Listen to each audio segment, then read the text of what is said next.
the best, train with the best. Middle State Soccer Camp.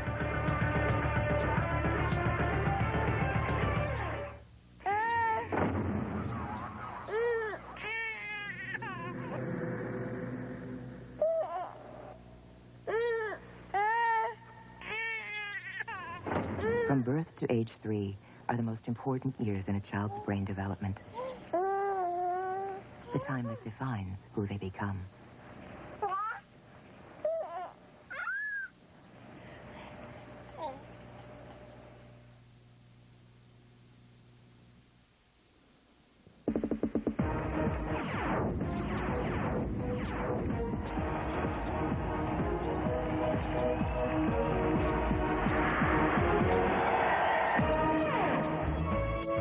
St. Louis, it's about soccer tradition. Harry Keogh coached the Billikens to their last title in 1973. That year, Denny Haddigan scored the game-winning goal against UCLA. Jim Bokern was also on that 73 team. Now their sons play for St. Louis University. And Bob Warming is charged with linking the past to the present in victory. St. Louis and Virginia, the NCAA semifinals, next.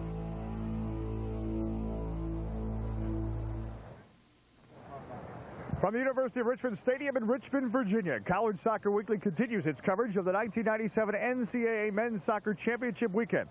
This is semifinal number 2 between the St. Louis Billikens and the Virginia Cavaliers.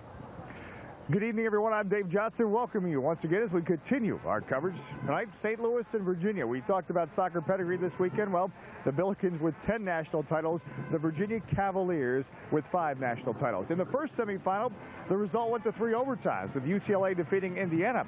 The last time St. Louis and Virginia met in a game, it went to overtime, with the Virginia Cavaliers securing a 2-1 victory over the St. Louis Billikens. But that was last season. This is a new season and certainly a new environment. Richmond, Virginia, as these two teams battle on championship weekend. Time to bring in one of my broadcast partners tonight, Glenn Davis, as we talk about a St. Louis Billikens team that lost a couple of key players early on, and Jeff DiMaria, their attacking midfielder. And it really was a situation where many wondered how the Billikens could continue to persevere despite the injuries, but they have. And one of the reasons why defense. They've only allowed 1 goal in the last 7 matches, and I think you have to talk about Mike Moriarty as being one of the reasons why and the role he performs for the Billikens. Well, Dave, he really is the catalyst for the Billikens. He's a defensive midfielder who really influences players around him. Very hard worker, great tackler, but he also can score key goals. He scored the key goal in the Conference USA Championship against South Florida. They are one of the best defensive teams in the nation.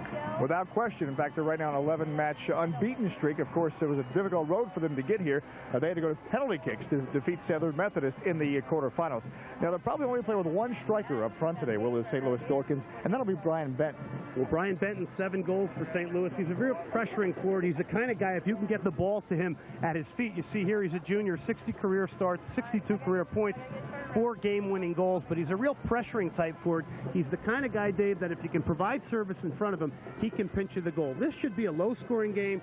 St. Louis really, as a team, collectively has to play well as a group to defeat Virginia. I think you mentioned that. I think it was addressed here this weekend about whether St. Louis is a more defensive-minded team, but I think given their schedule, they play probably one of the toughest schedules in the country. When they lost some key players, they had to play, as you mentioned, like a team. Well, no doubt about it. Collective is the word around St. Louis. They really are a team, and I think they've learned a valuable lesson here from the UCLA game with Indiana prior here. But collectively, they defend great. They get back behind the ball and transition great, and really are going to have to try and look to get that one vital goal. They may not get a lot of chances, but if they get that one, it's all it takes. UCLA showed us that. It only takes 1 goal, and that was in triple overtime in the first semifinal. In the second semifinal, well, teamwork again will be the key for the St. Louis Billikens, but they play a very tough team in the Virginia Cavaliers. When we come back, we'll talk about the Cavaliers as we continue with our coverage.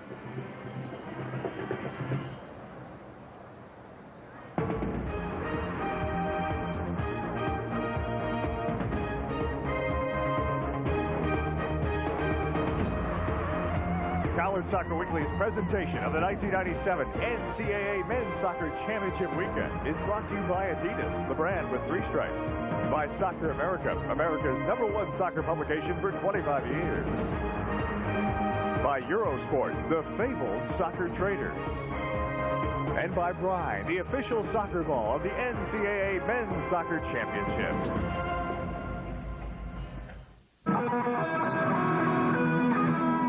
Listen, Pierre, we Americans like high fiber, low cholesterol, high protein, low fat, vitamins, minerals, iron. Gotta have your iron. Always gotta have iron. Sneeze.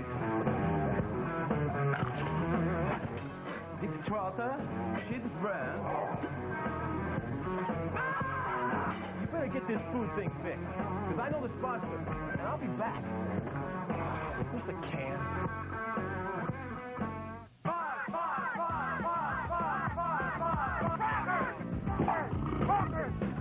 Shoot it! I forgot my clothes!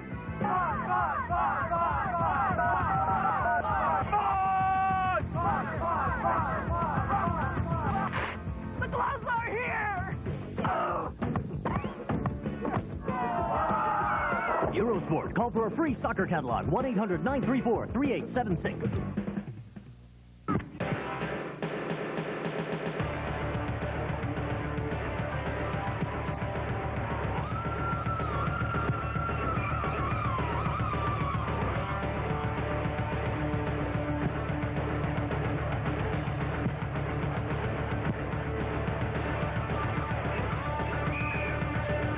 To be the best, train with the best. Middle State Soccer Camp.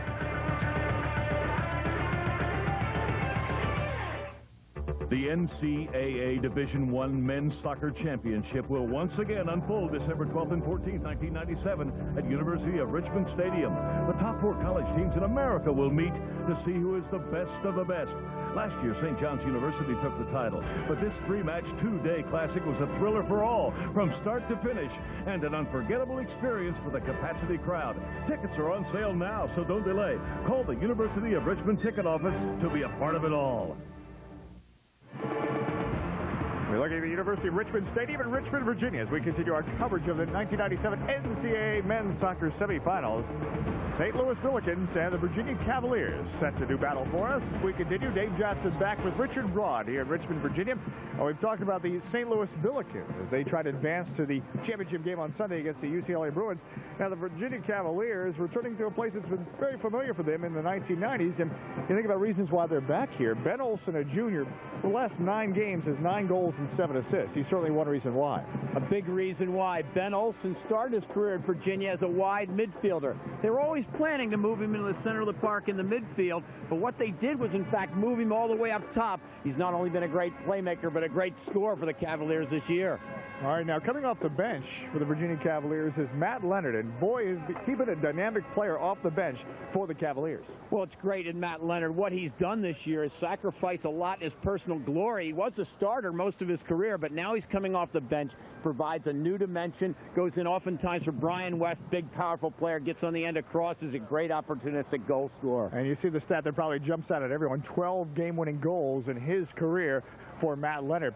It's a Virginia Cavaliers team that is very possession-oriented, but the difference from maybe a St. Louis team that will try to possess the ball, this is a possession-oriented team that goes for goal. They do. They go forward in attack, and those 2 freshman wing midfielders are very dangerous. Ryan Trout and Chris Albright, who got the winning goal against American last week in overtime. Overtime, certainly a theme. In fact, it took Virginia overtime to get here as they defeated American last week, and they play a St. Louis Billikens team that had to go to penalty kicks to get to this championship weekend. So these indeed are 2 battle-tested teams. And also, it's a Cavalier team that is very strong and very organized on defense, even though they only play 3 at the back. Well, those 3 are very good. The sophomore, Michael Green, he's tremendous in the air, but those 2 veterans, Matt Chulis, he's a sweeper. He organizes the defense. And then the pit bull on the right side, Scott Vermillion. There aren't many tougher than he is. Or as they call him in the Richmond Times-Dispatch today, the Verminator. So we will see defender Scott Vermillion and others on display as the Virginia Cavaliers get set to play the St. Louis Billikens as we continue with our coverage of the 1997 NCAA men's soccer semifinals.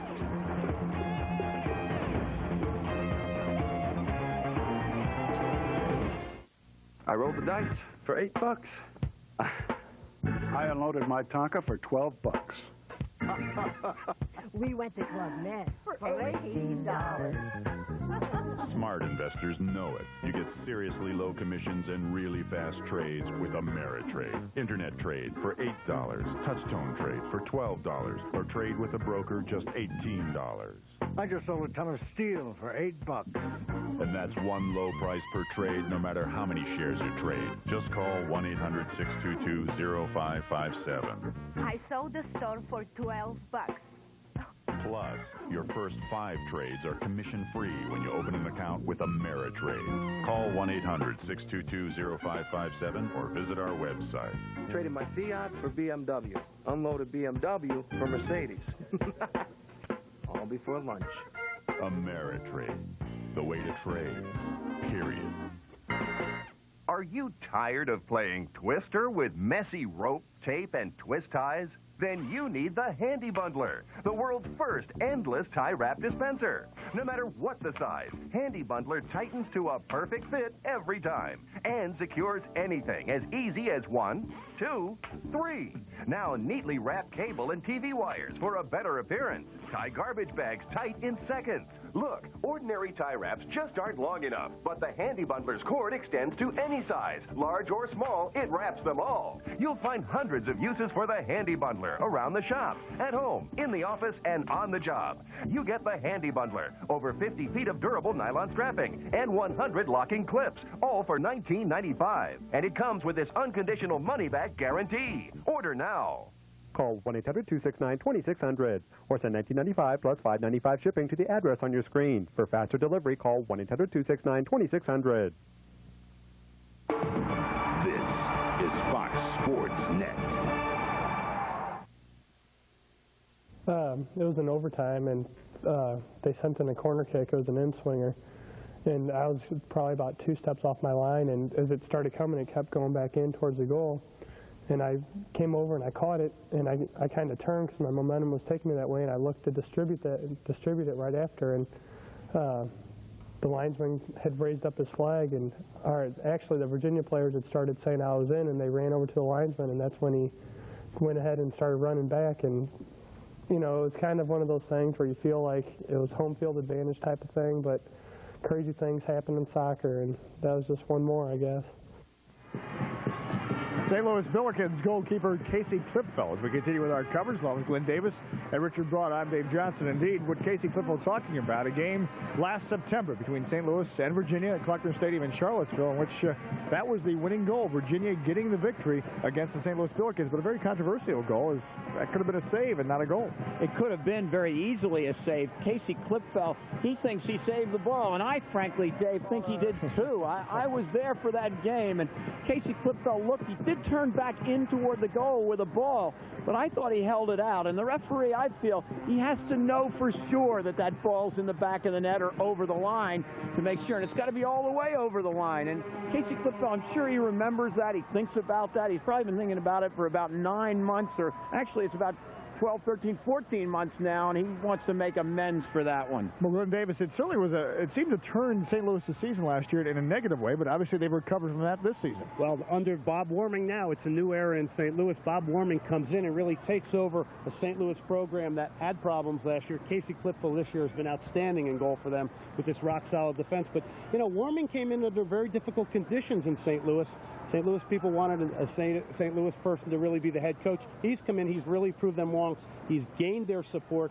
This is a team that's very solid and very capable of some damage here in the tournament. And it's a Virginia Cavaliers team that is eager to prove that it is up to the task in the second half of the 90s as they were in the first half of the 90s after losing last year in the first round of the playoffs. They had an interesting season last year. George Gelnovich took over from Bruce Arena. That's like succeeding a legend. And I think George is more concerned with just making sure that they keep the same thing going. This year he feels more confident about his own role. This is his squad. He's made his changes, moving Olsen up front. Showed a little bit of courage on his part to do that, and it's paid off for the Cavaliers. They look really good coming into this match tonight. All right, gentlemen, we have a semifinal set. The St. Louis Billikens, Virginia Cavaliers.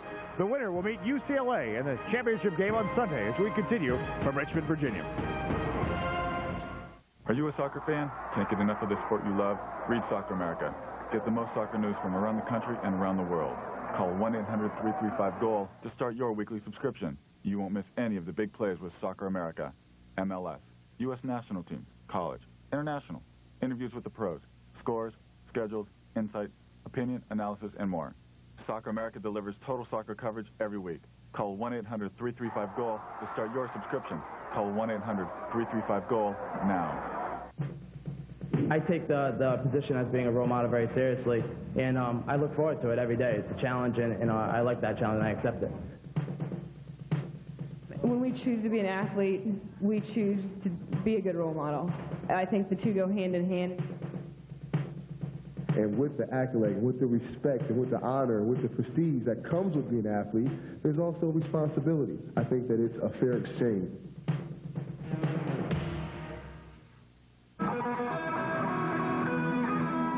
Listen, Pierre, we Americans need a good night's sleep. A shower that works. The power shower. The French King's up.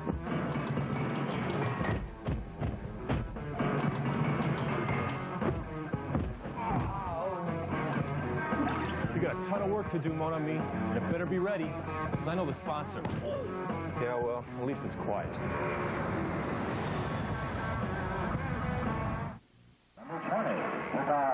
Dave Johnson, Richard Broad, Glenn Davis back in Richmond, Virginia, as we get set for the St. Louis Billikens, Virginia Cavaliers. And for the Billikens, again, just one forward up front. There he is, the Lone Ranger, if you will, Brian Bedden. In the midfield, Mike Moriarty, more of a defensive midfielder, Tim Leonard and Tanner Rupp for the St. Louis Billikens. And also Vidal Logic and Kevin Quigley for the Billikens. We continue with the Eurosport starting lineups: Ken Costello, Kevin Kalish, Brad Hansman, and Tim Tadoni, the defenders. And in goal, we've already heard from him, Casey Whitfell, who's certainly would like to avenge last year's loss to Virginia in overtime in very controversial circumstances, as we showed you. For the Virginia Cavaliers, returning to the championship weekend after losing the semifinals to Duke in 1995. These two teams, by the way, also met in 1991 in the semifinals. Virginia beating St. Louis in overtime. In fact, it started a run of 4 straight titles for the Cavaliers. Brian West and Ben Olsen up front for the Cavaliers. Sam Franklin, Jason Moore, Andre Schopperwall in the midfield, along with Chris Albright, who scored the game-winning goal in overtime against the American University Eagles, and Ryan Trout in that midfield for the Cavaliers. On defense, 3 at the back: Scott Vermillion, Michael Green, and Matt Chulis. And in goal, Brock Yetzo with a 0.82 goals against average. So the Cavaliers and Billikens, again in the first match we had overtime, and with the history of these teams, certainly the potential for that, and again potential for low-scoring games. Look at Bob Warming, who is taking over the St. Louis program and trying to bring them back to the prominence they enjoy. They've not won a title since 1973, and they've won 10 titles. They're a team that is still very much significant with soccer, though, and college soccer, and he's trying to get it back to the next level where they win titles again. Well, and I think he's really, Dave, made believers out of people in St. Louis. And I think he had to come in and really establish himself. He has done that now and has really gathered a lot of the support of the community. And St. Louis University back here in the championship weekend. And also, amazing story with St. Louis in that they lost some key players. Jeff DiMaria, torn ACL. He suffered that injury against Clemson. Also in that Clemson game, they lost Tanner Rupp for a number of games, 10 games with a sprained foot. And Pat Moriarty, he is out for the year with a broken leg. So key players in critical positions lost to injury. But Bob Warming is most of all a great motivator. And when he had those injuries, he said to the players, guys, we have to get it done as a team. It can't be an individual effort. And you'll see that from the St. Louis Billikens, a great team unit more than a bunch of individual stars. And you also throw in there Tim Leonard as well, who had the ankle injury and was out a number of games and came back and reemerged himself into the team in the Conference USA tournament. In fact, was a big difference in that Conference USA tournament. Tim Leonard coming back from the ankle injury. So indeed, the St. Louis Billikens, Virginia Cavaliers. Great soccer tradition on display. Great teams on display tonight. Virginia in the white. It is St. Louis in the blue jerseys. With SLU across the front, as they like to call it in the St. Louis area, they'll say SLU there. Well, even though you said that Benton will be on his own, you'll see quickly in support of him will be Leonard and also Kevin Quigley.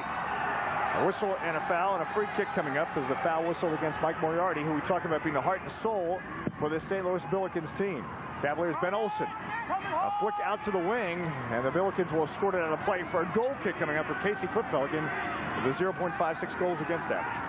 St. Louis is a superb defensive team, and one of the reasons is Costello, their center back. He will mark up, Ken Costello mark up against Brian Olsen. Watch for that matchup today. Bob Warming feels that Ken Costello is the best man marker in the country.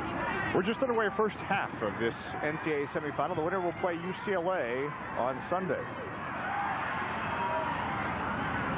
Battle at midfield. Quickly with a touch. They try to get it to Benton on that left side. Brian Benton for the St. Louis Billikens. Now Mike Moriarty trying to send it up the flank, and he does. Nice ball by Moriarty to Benton. Now Benton with Vermillion chasing for St. Louis, and Benton doing a good job of warding off, I should say, Scott Vermillion. Benton really putting the moves on. Chulis comes in for the tackle. We have a throw-in coming up for St. Louis, but a great offensive display by Brian Benton. And I think it's the time, Benton gets his first ball, really does some constructive play just to maintain possession for St. Louis, and I think that's a good positive motivator for him. Benton on the throw-in. This is Quigley dancing on the ball, but Chulis comes up with a steal for the Virginia Cavaliers. You saw there why they can use Benton as a sole striker up top, because he's so good at keeping possession, allowing his other teammates to get up and support and create a better numerical situation. St. Louis out of Conference USA. They've had 4 teams in the 1997 NCAA championship. They work it to the back. Kevin Kalish sending it upfield for the Billikens. Headed forward by Tim Leonard. And a whistle, a foul against Leonard, so a free kick coming up as we look at Vedad Ologic. He was, and his family, refugees from Bosnia, and able to make a transition and a new life in a new country. He's very quick and very skillful out wide. They'll be expecting him to create some good work on the right side here. Vedad Ologic battling with Chris Albright. Albright, the hero last week for the Virginia Cavaliers. Andre Shopwell assisted on that game-winning goal. That one out of play. A throw-in coming up for St. Louis. So St. Louis with some strong attacking here early, Richard Broad, a team that some say would be in more of a defensive shell. Brian Benton on the attack. Quigley playing into the space. It'll be a goal kick. Dave, they are very good defensively, but they don't sit in a shell. They come out and play, and they have a lot of very active midfielders. And we've talked already about Mike Moriarty. Outstanding player in the midfield. His brother Pat broke his leg, unfortunately, this year. And Mike Moriarty has just been a lion in the defense. He's a good defender, but he gives up that ball and rarely loses it. Gives it up to his teammates. In fact, Bob Warming bristling at suggestions by some yesterday in a press conference that St. Louis was overly defensive. Brian West putting some pressure on for Virginia, and it's cleared away at the back nicely by Brian Hansman. Ball played forward. West with a touch. Now Shopwell, the service far post. Clip ball will come out. With Shopwell, you really have to love him. He may be the best pure passer of the ball in the college game, I think. The ball he laid on to Albright for the winner against American University. Just a moment of genius, but he's just very deft. Some soft, feathery passes. He can bend balls. Watch for Andre Shopwell in midfield, really playing balls to Brian West. Give credit to George Gelnovich, because Shopwell has played as a deep-lying midfielder throughout most of his career. When they moved Olsen up top, they put Shopwell in behind him, and that's where he's most effective distributing to the attack. Long ball played forward, and it's cleared away at the back by Mike Moriarty. Now they try to work the flank quickly. Nifty touch in the middle to Leonard. Tim Leonard. Sam Franklin, though, dispossesses him of the ball. Franklin now sending the ball forward for Brian West. Marked by Hansman as West. Help now from Leonard. Brian West, so tricky, so fast, so speedy. Now Tedoni trying to shut him down. It'll be a corner kick coming up for the Virginia Cavaliers. Good work by Tedoni, because West was inside. St. Louis is a matchup team, and there's some good matchups here with Ken Costello marking on Ben Olsen and Brad Hansman, the fastest player on the Billiken team, trying to stay with Brian West. Ben Olsen to take the corner kick for the Virginia Cavaliers. Franklin trying to get up for the header. And launching this one, Scott Vermillion. There'll be a goal kick, St. Louis.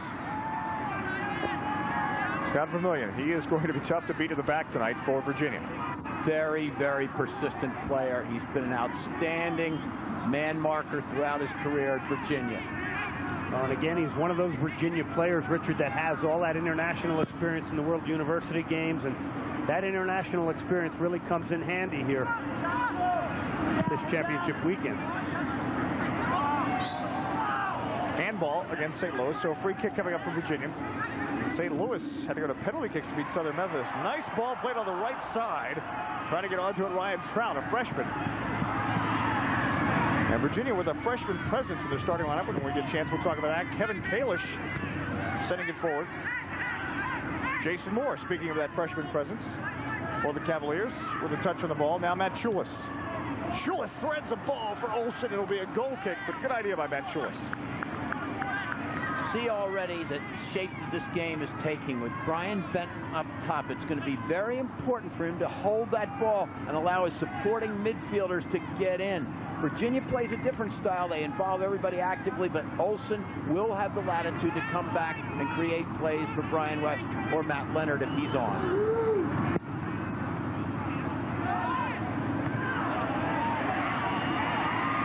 Ben Olsen battling for good defense, team defense. Ken Costello shielding the ball, and now the Billikens working wide, quickly trying to get onto it. Tanner Rupp trying to press forward. A throw-in coming up for the St. Louis Billikens. Look at Tanner Rupp. Kind of sprained foot. Actually, somebody stepped on him as he was scoring a goal against Clemson. Missed a lot of time this year, about 10 games for the Billikens. A throw-in coming up for Virginia. Again, Virginia in the white, St. Louis in the blue. Dave Johnson, Glenn Davis, Richard Broad here in Richmond, Virginia. Ben Olsen. Olsen into a corner, and it'll be a goal kick. Goal kick, Virginia. It's interesting, we talked in the Indiana-UCLA game about an alumni game would be star-studded between those two teams. Well, the same would be the case for Virginia and St. Louis. Of course, in the 70s, they were dominant in college soccer in the early 70s, but even more recently, in fact, Dan Donegan, their assistant coach for St. Louis, is certainly a presence as an assistant coach for the Billikens. He's contributed tremendously to their success this year. Bob Forming says he's certainly the best player of an assistant coach in the country, and he just wouldn't have anybody else working with him. The throw-in coming up for the Billikens. Here again, you see the creative play of Virginia again. You'll see a little bit more of that from them, similar to the last game with UCLA and Indiana. They've got the individual players to really provide some very scintillating and magic moments on this field. Franklin going in for the challenge and winning it. Now ball played forward by Ryan Trout to Ben Olsen. Olsen under pressure, chased by Ken Costello of the Billikens. Right now, it's a good time to really just get somebody to put their foot on the ball and really kind of get a rhythm and some pace here, which Virginia is doing right now. Michael Green on the ball, playing a ball forward for Brian West.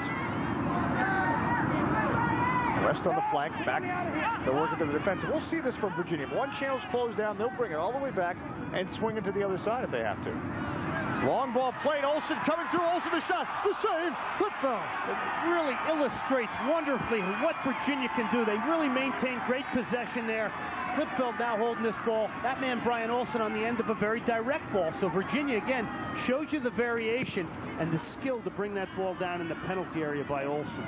Ben Olsen is going against a great man marker, Ken Costello, and he showed a lot of sophistication to sneak in behind Costello, and Clipfeld had to come up big or St. Louis would be down early in the match. And it starts from the back. Matt Schulis playing the ball. Well, Schulis hits a tremendous ball in here. The timed run there. Look at how beautifully it's taken down by Olsen. Clipfeld positionally sound right there. But Virginia literally lulled St. Louis to sleep. Tim Leonard trying to get over the ball. Green coming in for the tackle. A good clean tackle, strong challenge, but a throw-in coming up for the Billikens.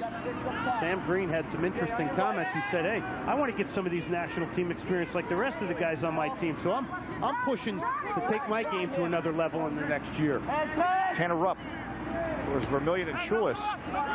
Back there also, the ball played in, going up for Moriarty, battling with Ryan Trout of Virginia. So Trout among the freshmen, along with Jason Moore.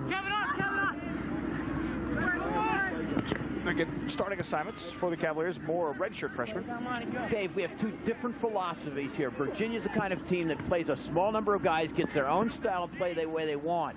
On the other hand, St. Louis is a team that really adjusts to the opposition, and they will mark man-to-man as they're doing today, and who they play depends on who they're going against. Two very different approaches from the two coaches of the team. Moriarty battling to try to get out of the flying Madonna logic. But the Cavaliers working it well in tight spaces. A foul against Jason Moore. I believe Ken Costello or Moriarty clipped him. It'll be a free kick coming up for the Cavaliers. Well, you said it, Dave. Virginia in tight spaces. I think they have the ability to play in tighter spaces and go into places maybe St. Louis won't. But again, Richard, you bring out the point. It's a collective St. Louis team, and it's a team that's very adaptable. And, you know, one of the compelling things Bob Warming said was, hey, we're going to be going all out against Virginia, and I think if they pick and choose their times to pressure them, that'll be a key. Gets the ball in a shot wall, and he was trying to thread it through the box. But now the Billikens, a chance on the counter, although Vermillion is running into that space. Scott Vermillion for the Virginia Cavaliers. Quickly putting the pressure on.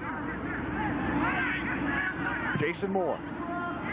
Oh, nice left-footed ball for West. The sliding tackle by Hansman to keep it away. Brad Hansman coming up big. Hansman's in this game to shut down Brian West. He's very, very fast, very athletic, and we all know how dangerous and how quick Brian West can be. Chris Albright, also a freshman for the Virginia Cavaliers. And again, coming in hard, Hansman wins the tackle cleanly, then faces an immediate challenge from West. And we have a foul, a free kick coming up for St. Louis. Well, to be the best, you have to train with the best, and that would be Middle State Soccer Camp. Now, write this number down because it's not too early to make your camp plans for next summer. 703-425-1749. Middle States Soccer Camp. Virginia Cavaliers, Jason Moore on the ball. Dispossessed by Tim Leonard, but Sam Franklin comes up with it for the Cavaliers. Virginia's in the white, St. Louis in the blue. We're in Richmond for a semifinal. Brian West, nice touch, but Tim Dodoni pokes it away. Franklin now. Forward, Albright trying to turn. Tanner Rupp is there. Sends it forward now to Tim Leonard. Leonard provides great leadership for this team. Quigley, good look, trying to get Alogic on the wing. Without Alogic pressuring, not giving up. A throw-in coming up as Ryan Trout was able to shield Alogic from it. Good work back by Ryan Trout to play on Alogic. It was Kevin Quigley who played that ball over. One of the smartest players you'll find. Just very economical. He's a brilliant student. He's a student of the game, and he really distributes the ball very well from his midfield spot. And the winner of this match plays UCLA on Sunday for the championship. UCLA ending Indiana's run of 23 straight wins. 1-0 the final in triple overtime, third overtime.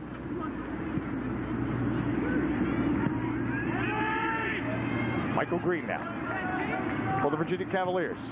Through midfield, Shopwell. Shopwell shut down immediately. Tadoni, good defensive work. And a challenge from the side. We're going to have the first card of the match. Michael Green will get the card.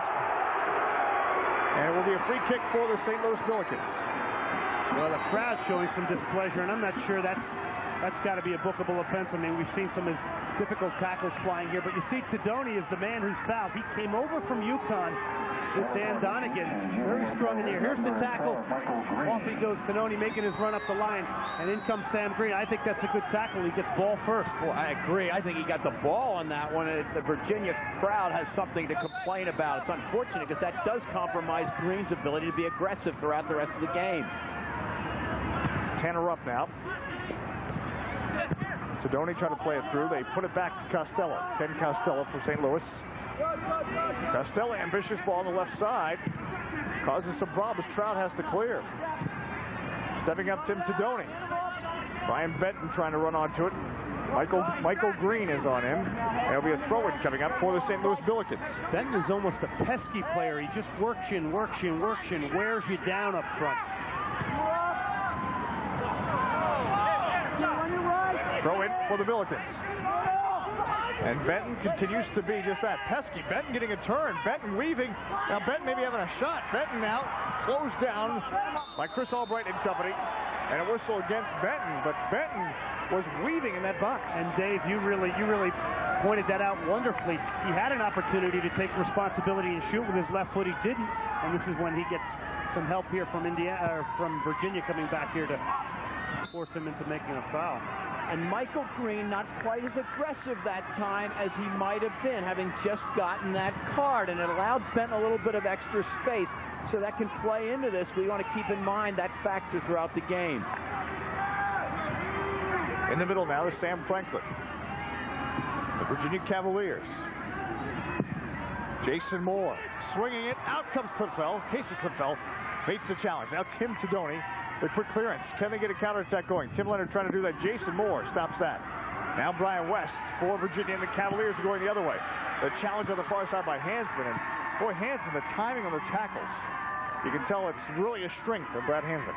Well, he's going to have to do it for 90 minutes tonight against Virginia. Green, the service. West, the header. Trying to get it to Olsen, and it's headed away by Kalish. Got a big-time header by Kalish. Great athletic ability by Brian West going up against Hansman.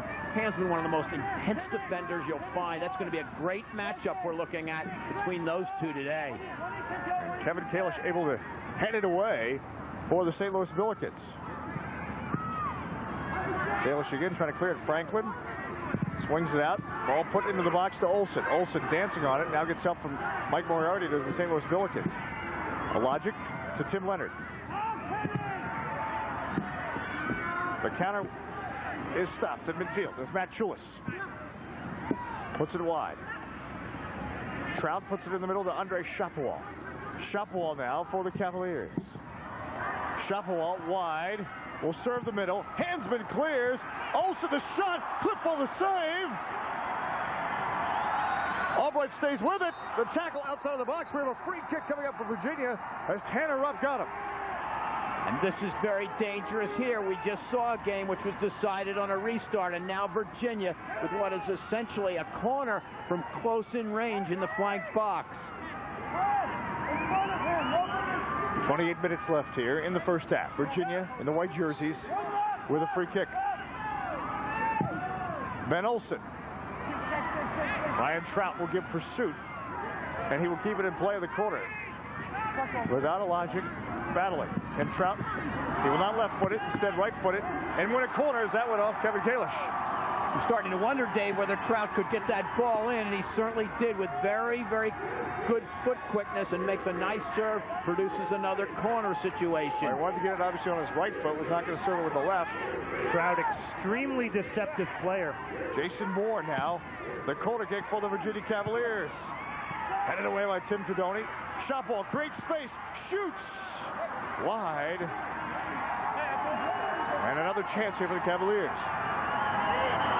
It's going to be very important for St. Louis to weather this early pressure from Virginia. Clipfield has already come up big. This initial pressure here, they're going to have to get through this period. Imagine every time he sees Ben Olsen taking a corner, he has flashbacks in his mind. He has to come out and assert himself, control his area. Reference to the overtime loss last year. Franklin trying to head it down. Nudged to the 6, but Quigley will clear it for St. Louis. Now Vermillion, the service. The flag is up. Flag is up against Brian West. Offsides free kick coming up for St. Louis. What a wonderful idea, though, from Vermillion. He really gets his head up. He wasn't pressured. Really just tries to ping that ball in behind the defense of St. Louis as they get out. And no better person to be trying to get the ball to than the quickness of that man, number 9, Brian West. Glenn, you talked before, Virginia's known as a possession team, but they're playing very directly when the opportunity presents itself. Poor clearance now. West to Olsen. He gets around the defender, shoots. It's in the net. It's in the net. It's in the net. A goal, Virginia. Ben Olsen. Well, and how unfortunate. Ken Costello slips. Casey Clipfell is agonizing over that because he didn't get a good, solid goal kick, and Virginia very, very opportunistic. And that man, Ben Olsen, was there to make them pay for the mistake. As we watch it here, it's Clipfell taking the goal kick, and he doesn't hit it right. He mishits it. It's picked up by Brian West. Costello's tracking Olsen, but he slips, and Ben Olsen makes no mistake, pushes it past Clipfell to put the Cavaliers up 1-0. We'll make that now 10 goals in the last 10 games for Brian Olsen, 18 of the season.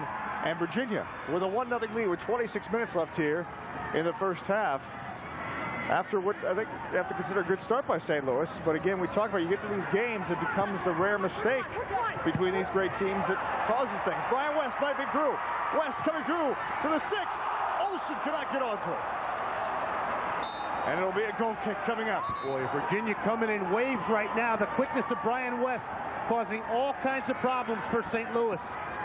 And Ben Olsen showing why he's a great player. He's being marked by one of the best in the college game, and he's finding these little gaps and running without the ball. West doing a great job providing the service. George Gelnovich talked before this game. He said, we not only have to get chances, we have to convert them. We have to be hungry going for a goal, and they are very hungry. They're attacking with ferocity today. George Gelmovets, the head coach of the Virginia Cavaliers. He really made a point to say that, hey, we're not just keeping possession, we're keeping possession because ultimately we want to create goal-scoring opportunities. It's not about just holding the ball.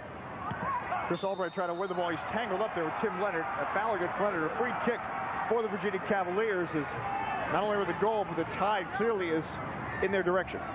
This goal not only gets Virginia on front, but it makes a statement, and St. Louis is going to have to adjust. They can't sit back against the Cavaliers. Hansman heads it away, knifing through. The shot taken from behind by Jason Moore, but it will be Tim Leonard now for the Billikens. Good counterattack for Don Alogic now. But Franklin tracking back. Quigley on the ball for St. Louis. Trying to play it through. Franklin just very persistent. Poked away, and we have a throw-in coming up for St. Louis. Well, we talk about defenders who really provide a big opportunity for teams. Sam Franklin does it for Virginia in the vein of a Caleb Porter for Indiana. Very solid, great tackler. And Brian Benton trying to make the cross. Didn't work out. It'll be a okay. Look at Brian Benton. On a team studded with stars, you need your Sam Franklins. He's not gotten a lot of publicity, but he's a workaholic midfielder. He plays his role with passion, and they need Sam Franklin to anchor the defense. In front of Sam Franklin, Jason Moore, and it's a great balance with Andre Shapovalov in midfield for Virginia. Quickly trying to get through midfield, but Shapovalov. Look at Mike Moriarty winning the tackle for St. Louis. The Billikens under immediate pressure, but they'll have a throw-in coming up from their half of midfield with about 23 minutes left here in the first half of play.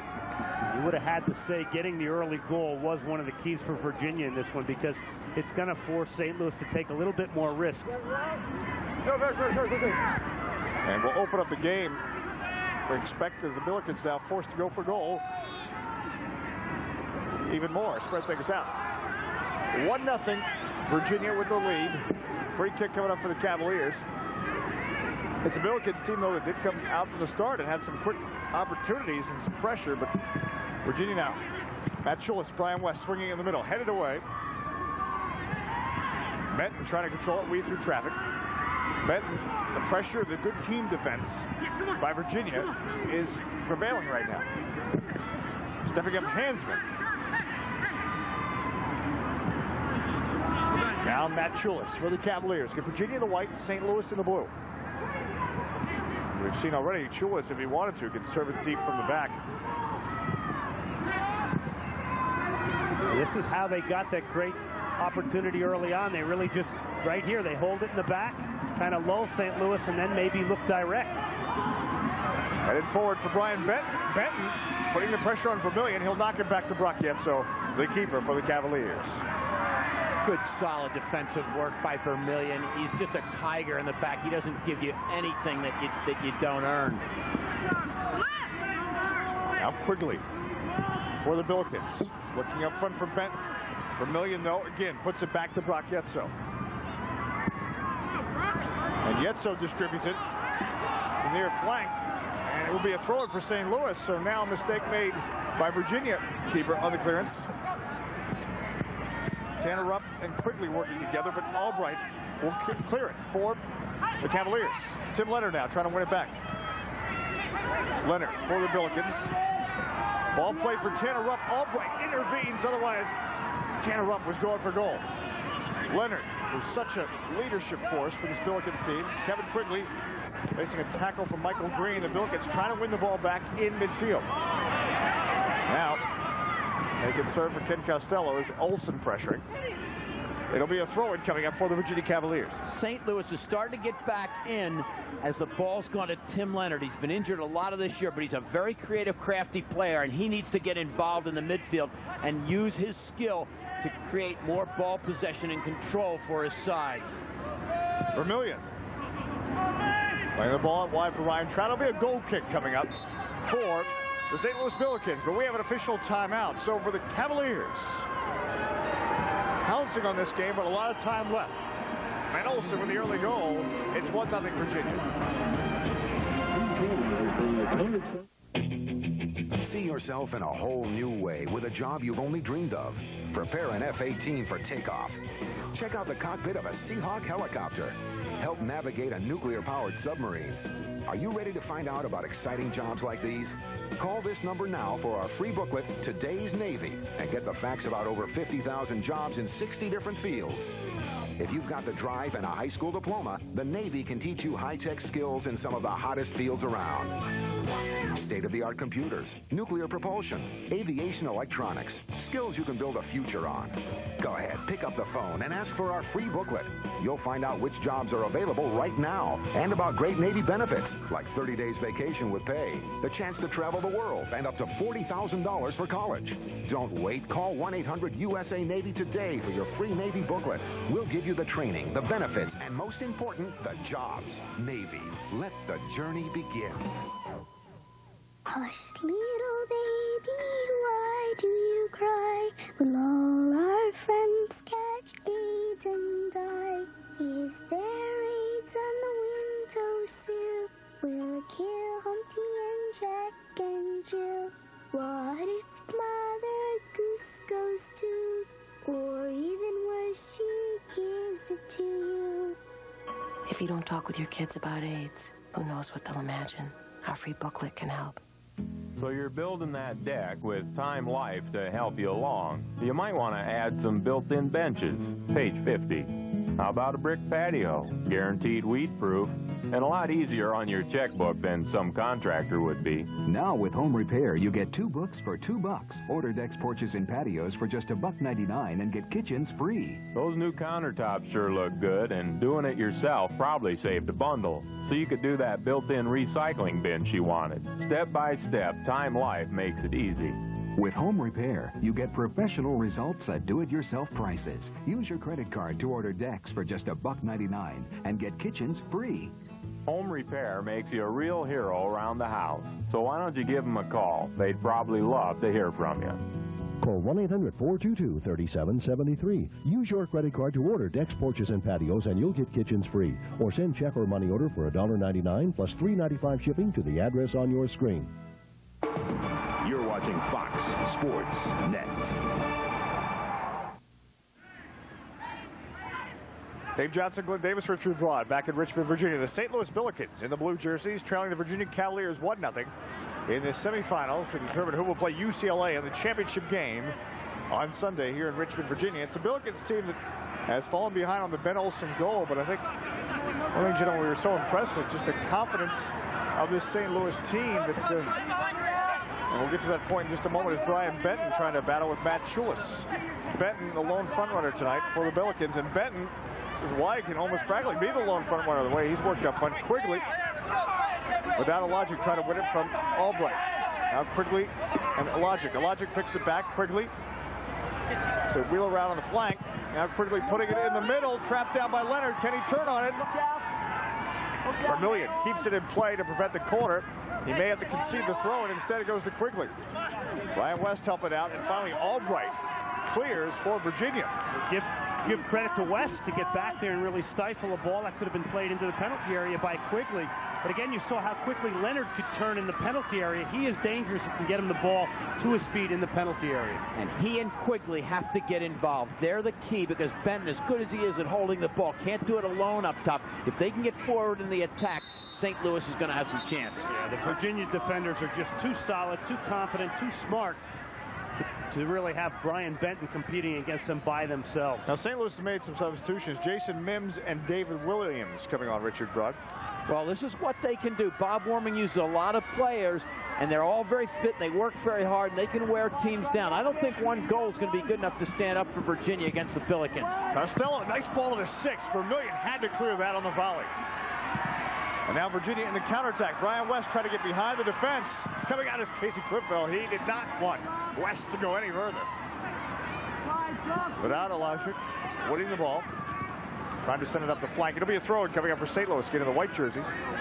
What I was about to make, I think we noticed yesterday at the press conferences, the St. Louis players, very focused, very determined, and some people considering the Billikens underdogs, but they don't view themselves as underdogs. They were very articulate, the youngsters. Chulis redirects out of play, and it should be a corner kick coming up for the St. Louis Billikens. Bob Warming has tremendous faith in these young men. He knows they will never quit. As he put it the other day, he says nobody here takes time to comb their hair. They go for 90 minutes, and I think you'll see that St. Louis coming out in the second part of the second half and putting some pressure on UVA. Quigley is there for the corner. Logic is there to tap it for Quigley. Quigley now setting it to the box. It's headed away by Ryan Trout. Costello challenges now. Tadoni gets a shot off. Tadoni. Tim Tadoni in the box with a chance, and that was started by Ken Costello staying with it. Boy, the courage there to get in on that tackle there and keep that alive. And Tadoni, who has come back to St. Louis from the University of Connecticut with Dan Donegan, nearly knocks this game at 1-1. Here it is. There's the great courage to keep it alive, and here's Tadoni with a right-footed shot. Unfortunately, just bends wide, but that nearly tests Brock Yetso in goal for Virginia. Restarts are dangerous. We saw that in the first game when UCLA taking advantage of their power and strength. And McKinley Tennyson Jr. getting the winning goal. And St. Louis, a good restart team. This is where they may be the most dangerous tonight. Leonard under immediate pressure, and this is what Virginia does so well. When they lose the ball, they put immediate pressure back on the opposing team. They're so tenacious about winning the ball back. They're bringing in Matt Leonard, and he gives a good variety to the attack when they get him on. Not on yet. Chris Albright is on. In fact, nice touches. Andre Shapovalov, Kalish marking. Now Jason Moore. Back heels it to Franklin. He'll send one. West is on to it. The shot into the net. Into the net. Oh, into the net. A goal, Virginia. Brian West. Brian West has been very quiet in terms of scoring goals the second half of the season, but he's come out here on fire tonight. He picked up that one and set up Ben Olsen, and he's there waiting for the second opportunities. We see it now. It's Sam Franklin driving in. It's a deflection. Brian West, quick as a cat, drives the ball to the far post. Past Cliff Fell, and it's 2-0 Virginia. Well, we can go back to the American game and remember Sam Franklin was the one who touched the ball on, as we see here again. Brian West finishing it off, but touched the ball on to West to score that crucial goal against American University. So that duo combines again. Brian West with number 8 of the year. Well, St. Louis, who I think after the official timeout came out with some great pressure, and of course Tadoni getting the shot almost on goal for the Billikens. The ball flicked to Tim Leonard, but they're down 2-0. Oh, nifty play for Vedad Logic, but he will run out of room. It'll be a goal kick. Well, Dave, I was referring to the possibility of bringing Matt Leonard on to provide a different look, and it's a good thing I'm not coaching the Cavaliers. George Gelnovich staying with Brian West, and this is the best I've seen Brian West play all year in the first 30 minutes or so of this game. He has just been active and working hard with and without the ball, create a lot of problems for St. Louis. Ryan Benton now trying to get behind the defense. Benton battling with Matt Chulis. And Chulis clears it, but a throw-in coming up here for the St. Louis Billikens. Quick throw into Logic. Without a Logic. Oh, nice cross. They're headed down by Mims. Moriarty trying to get onto it. Tadoni comes through. And a nice cross there by a Logic who seemed to almost be out of options. Well, and Mims lays the ball down beautifully off his head there. That's a brilliant little touch. And Tadoni again gets his second quality scoring opportunity, pushing up out of the back. What St. Louis is good in is the second ball. There's a battle for the ball, and they pick up those balls that come off. And Tadoni especially has been in very good position a couple times at the top of the box. The Billikens certainly pressuring, down 2 goals. It's not insurmountable, though. We should note it's a Billikens team that's not scored a lot this year, only 35 goals. But a Billiken team that has stayed committed despite some key injuries. Factor this in their attacking midfielder, Jeff DiMaria. And he's a real creative player. He's another one of those transfers back from UConn St. Louis. Boy, one of the captains, and they sorely miss his creativity and skill in the middle of the park. Virginia putting the pressure back on. Albright now for the Cavaliers. Logic trying to play defense against Albright. The challenge by Logic. It'll be a foul. Whistled by Rich Grady, who we should point out is in the middle. Ken Andreas and Roger Taylor are the referee assistants. And a free kick coming up for Virginia. Logic must have said something in that situation. It's silly. No sense in doing that. Just adds to the pressure on you. You get that yellow card. Change the way you have to play. Silly to get that caution for Logic. Yellow card to Logic. Shopplewall. Far post Franklin trying to get up for it. Moriarty heading it away. And Virginia will give pursuit on that right flank with about 14 minutes left here.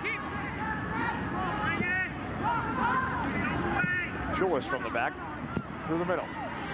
Moriarty wins the challenge, but now Green swings it to the middle. Touch wide, Brian Benton, as Rich Grady, the official, went down. They work it wide, quick attack by Logic. Quickly can't get through the tackle by Jason Moore, and Franklin sends it upfield for Virginia. The Cavaliers now. Nice ball by Shopplewall behind the defense. Here comes West. West the shot. Flip over the save.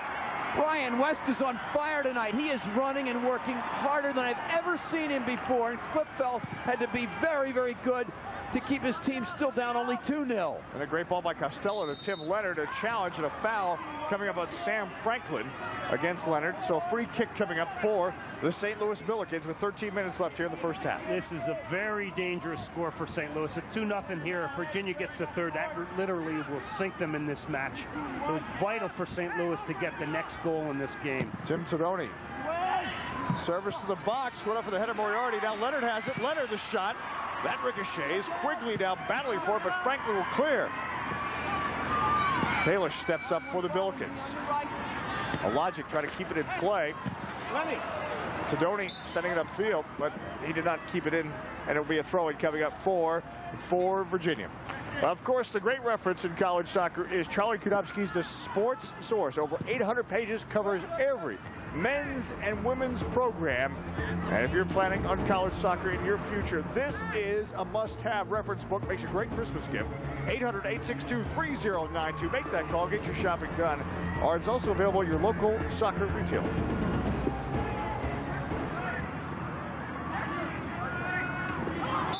A Logic challenge from behind. Albright, and Rich Grady's going to issue another yellow card.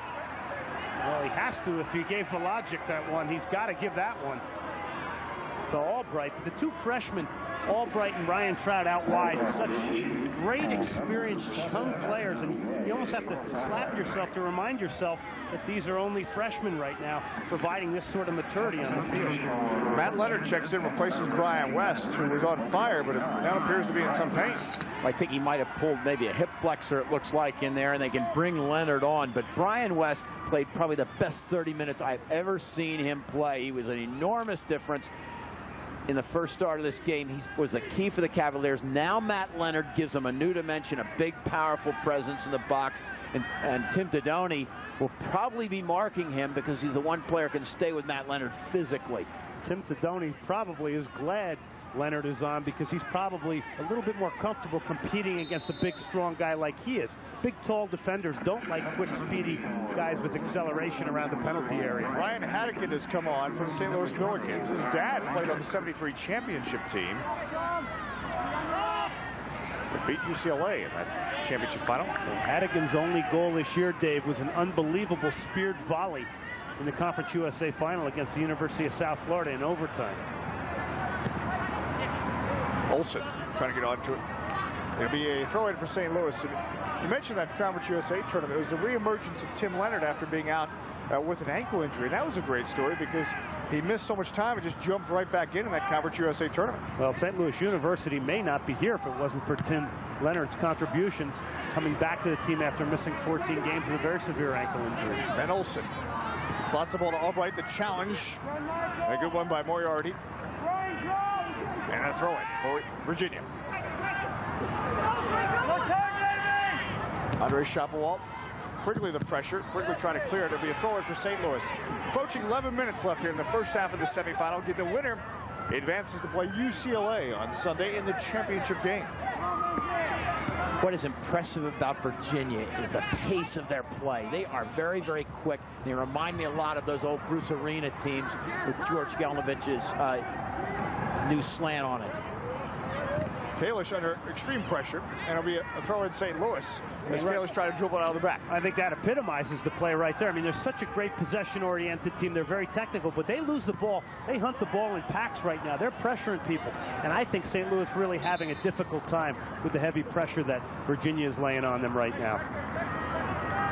And that second goal gives Virginia so much more confidence in applying the pressure. They don't worry about getting exposed in the back. Not that they ever do with players like Chulis and Vermillion and Green back there anyway, but it gives them that added bit of confidence to put the pressure on. Matt Leonard now on the ball for the Cavaliers. Leonard, diagonal ball that Trout was making the run. And then you add all that depth that Virginia has to all that. And that was deflected, gentlemen. And a corner kick coming up.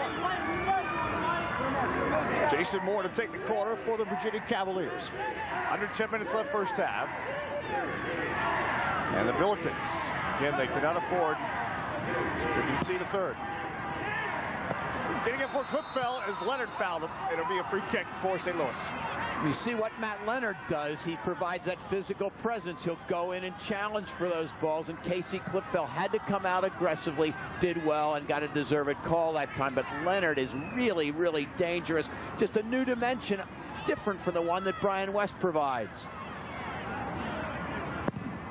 St. Louis in the blue, Virginia in the white. Dave Johnson, Richard Broad, and Glenn Davis in Richmond, Virginia.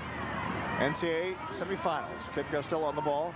But again, you talk about hunting in packs. There's the pack, Glenn Davis. You see Andre Shopwell, Matt Leonard working, they win.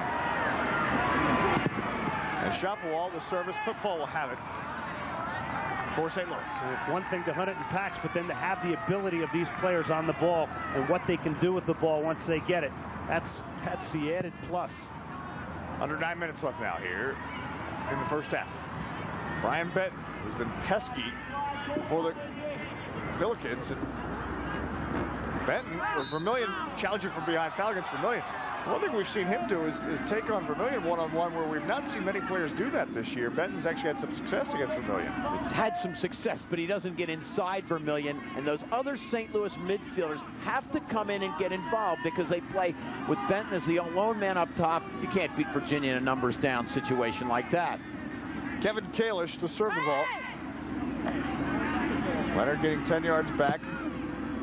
Kalish swings it with the right foot. Yetso with Tononi charging. Yetso was able to collect it with that big presence of Tim Tononi coming through again for St. Louis. And when you get back to Vermillion, the other thing he's really done with Brian Benton is really denied him the turn. I mean, that's one of the strengths of Vermillion is he doesn't allow people to turn and face him. And Brian Benton has had a hard time getting turned facing the Virginia defense. Ball played from the back by Michael Green to Chris Albright. The challenge timed well by Williams, who's come on as a substitute, David Williams of St. Louis, but it will be a throw-in for Virginia. Shopwell quickly touches it and sends it up the flank. It will be another throw-in for the Virginia Cavaliers. Virginia's possession style forces Quigley to go back in the defense. He's done well in the defense, but he hasn't been able to contribute much to the attack, and that's because Virginia's kept possession so well and so effectively.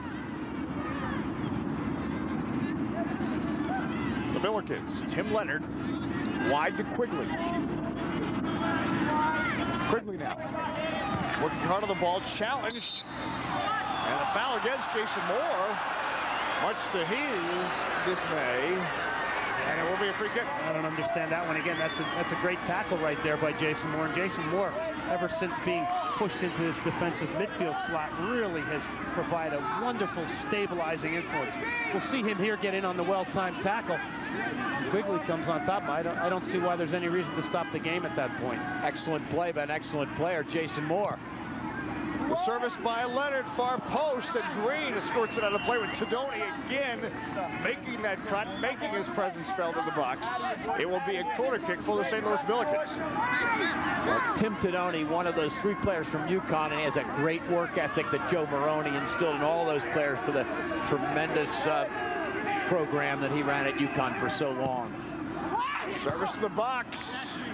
And that, I believe, may have gone off a Virginia player, Michael Green. As Brian Haddicott was there on the service, and it will be another corner kick for the Billikens. Or if they could pinch one back at this juncture, that would be critical. Again, Haddicott in tight. Yetzo punches it away, and then Olsen clears. Well, Yetzo does well over Moriarty at the near post to just fist that away. Williams trying to play it for Mims. It'll be a goal kick. Again, Jason Mims, who's come on as a substitute. I think that's a situation that can give St. Louis a chance to get in these corners, because we've seen how tough Tadoni is coming forward in the air, and they've got a lot of other people very scrappy, putting a lot of pressure on Yetzo that time. Of course, not only can goals be in the net, but you can be on the net. www.collegesoccer.com, the official College Soccer Weekly website, complete with the Adidas Spotlight, Eurosport Trivia, coaches interviews, player features. And we want to thank SoccerInfo.com, the official score provider of College Soccer Weekly, the website. Billikens trying to penetrate. Mims pressuring, but Vermillion is there for Virginia. Vermillion with the left foot to Franklin in the middle. Approaching 4 minutes left in this first half. Well, look at the way Virginia just swings the play around the field. Beautiful to watch. Kalish trying to work it through midfield, but good presence by Michael Green. Now Green spinning around. Gets help from Schaffelwald, and now they work it to the right side. Possession by Virginia is just lovely to watch, involving Franklin and Moore and everybody in the midfield, changing the point of attack, just to look like a well-oiled machine. And Olsen knifing through. The challenge by Mims. Olsen stays with it. Now Ryan Trout. Costello challenging him. Trout bulldozes. Puts a dangerous ball in a dangerous spot. Schaffelwald trying to stay with it. Wrigley. But now Virginia regains possession. Albright. Marked by Moriarty. Albright. Leonard! Crossbar! Trout trying to get onto it. It's cleared by St. Louis. But not out of danger. Jason Moore stays with it. The Cavaliers keep the pressure. Service to the box. Albright traps. Shoots. And it'll be a throw in St. Louis. Is Bruce Arena watching? He'd have been proud of some of the players that he's brought here to UVA and some of the players that he's trained under George Gelnovich. This is great work by Leonard, getting on the end of Albright's cross and hitting the crossbar. Otherwise, it's 3-0 if that ball's about 6 inches lower.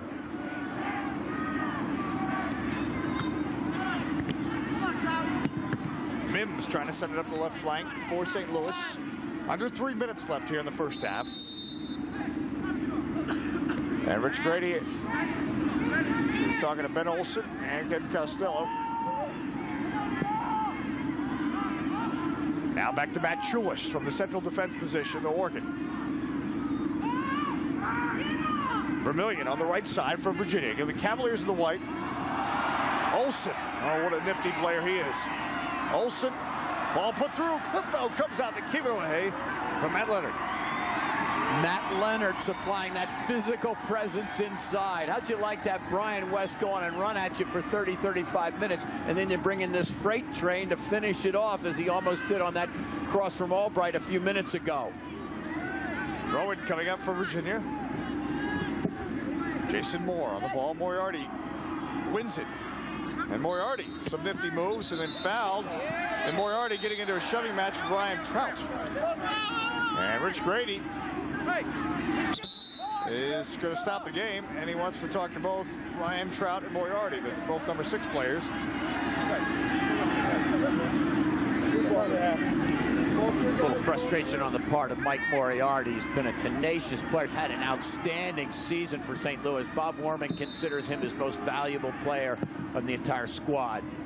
Kalish playing the ball forward to Quigley. Marked by Vermillion. Vermillion challenges. And will on the throw-in coming up for St. Louis. And look how quickly, when Quigley gets the ball in the corner, two other Virginia defenders getting over in support of the pressuring defender. Again, they hunt in packs. They get covering players around the ball.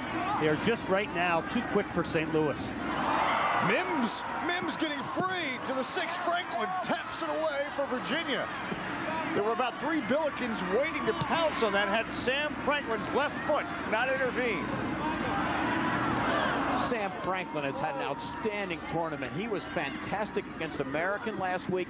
He's been very solid, anchoring the defense and coming forward to create one of the goals today. Vermillion heads it away. The Billikens will inch upfield. But they're down 2-0 to the Cavaliers. Goals by Olsen and West. Ben Olsen, Brian West. Costello on the throw-in.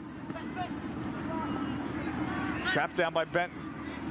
Benton scurrying around, gets some help from the back. Williams, and Yetzo was almost caught. David Williams sending one, and Yetzo for a moment, I think he thought it may be going in the other direction. The grass a little slick here at night. There's a little dew on the ground, and a couple times players have slipped. Costello slipping on the first Virginia goal, and Yetzo almost costing himself there by slipping as he went for the ball. Saw George Gelovach and assistants Craig Reynolds and Keith Leonard. 10 seconds left here in the first half of play. Matt Schulis trying to make sure that Virginia has a 2-goal lead at the half, and they do. So, 45 minutes of this semifinal in the books.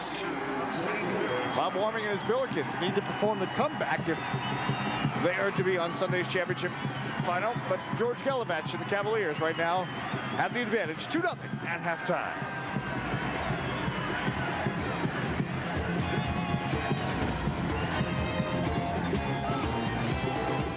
Like I've been telling you time and again, the AT&T One Rate plan is the simple way to go. Why is that?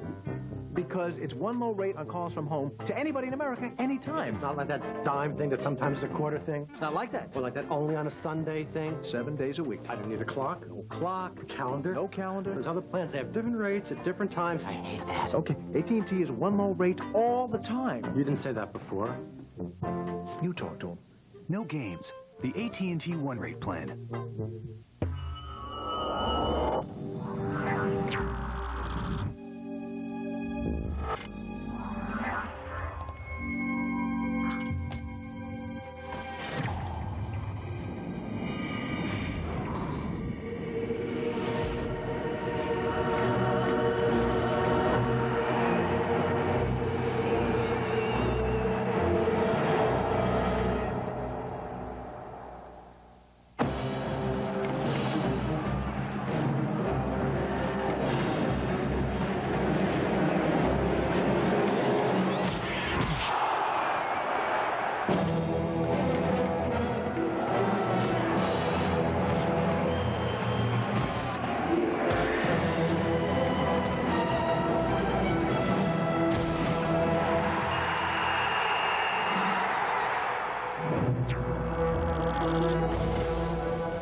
Be the best, train with the best. Middle State Soccer Camp.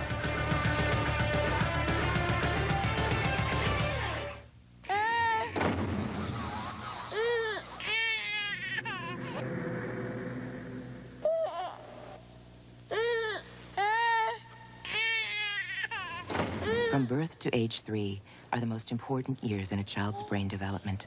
The time that defines who they become.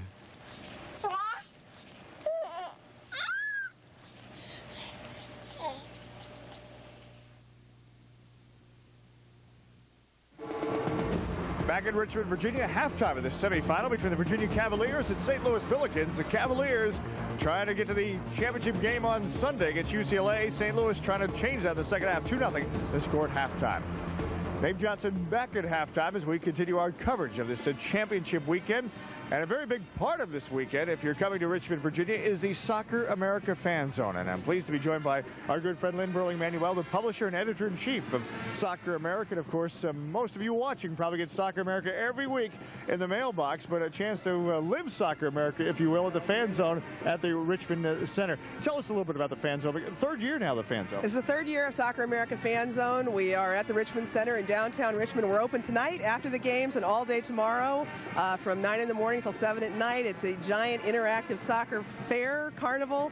It has games, it has skills, it has pavilions, it has displays, it has autograph signings.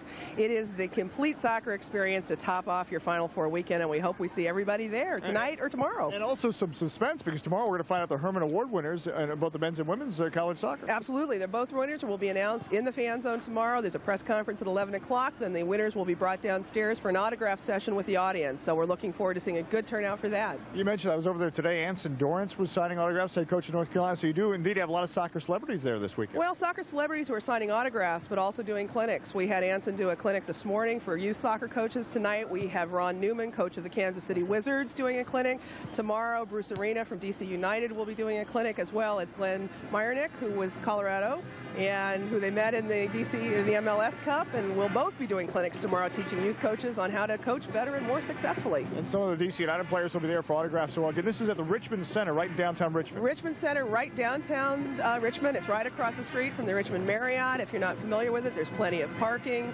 It is going to be a great day. You can pick up discount coupons at any U-Crops in town, and it's our major sponsors are Coca-Cola and U-Crop supermarkets. Now, again, if you're coming tomorrow, you got to bring the shoes, because this year I've noticed more chances to get in the game, and I mean you're going to get in the game tomorrow at Richmond Center. Oh, you got every opportunity. You've got chances to do your banana bends, kicks, to do your diving headers, to play, to we have the master goal striker, the goalkeeper, who is a mechanical life-size goalkeeper that you can operate against, and it is quite an event. Oh, well, we appreciate the time, and as always, Lynn Burling-Manuel, best of luck. Actually, thank you very much, Dave. Take good care. We're Soccer America, the publisher and editor-in-chief, but tomorrow you live Soccer America, the Fan Zone of the Richmond Center. We're coming back with more from Richmond, Virginia.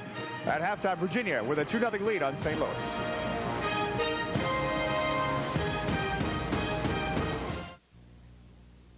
Can your radio do this?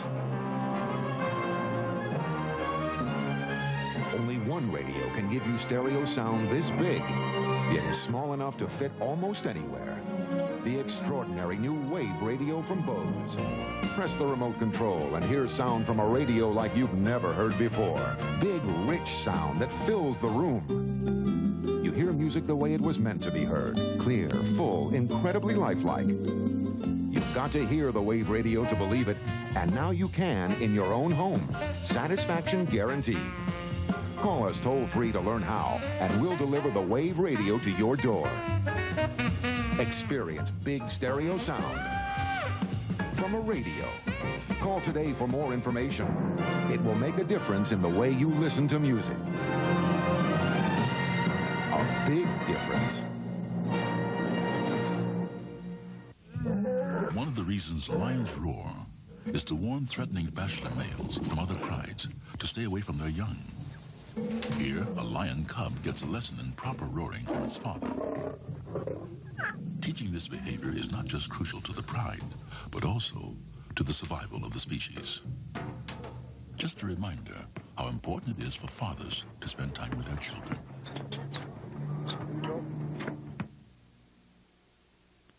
At Don Brown, we'll take care of the Christmas shopping with a $200 Galleria gift certificate with any car truck sold from now until Christmas. This 97 Cavalier, $99.65. Loaded 95 Neon, $78.67. 94 Escort LX, $57.80. And an 87 Nova, only $35.74. In trucks and vans, a 93 full-size Chevy 4x4, $99.65. And this 93 Ranger Super Cab, $72.85. Let us take care of the Christmas shopping. Take Kings Highway South to Don Brown at the entrance to the hill. There's a lot of places to buy jewelry at Christmas, and some of them are pretty fancy. But don't be fooled. You're buying gold by the ounce, diamonds by the carat. And by that standard, nobody comes close to Grandpa's. This 1-carat diamond tennis bracelet is only $79, and a huge assortment of diamond rings for men and women are $59. If you want cappuccino and a blue box, go to Tiffany's. You want a great deal? Come to Grandpa's. This is Fox Sports Net.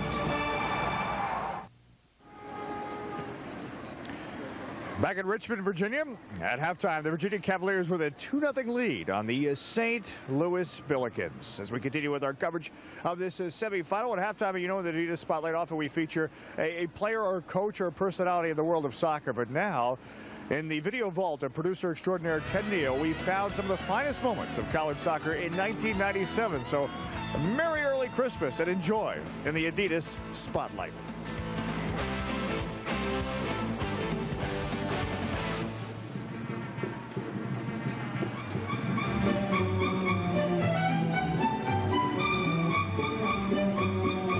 Smart, you got to play the feet and moving for each other. Go out and enjoy it. Hey, this doesn't come around very often. It's an opportunity like this. Make the most of it and give this facility what it deserves. Some good soccer, all right? Let's go, fine. Let's go, boys. After 3 Tigers. 1, 2, 3. Tigers! Come on, boys. Come on. Playing a nice ball right side of the box. Keeper's out the shot. It's in the net. It's in the net. It's in the net. Chris Albright. The goal.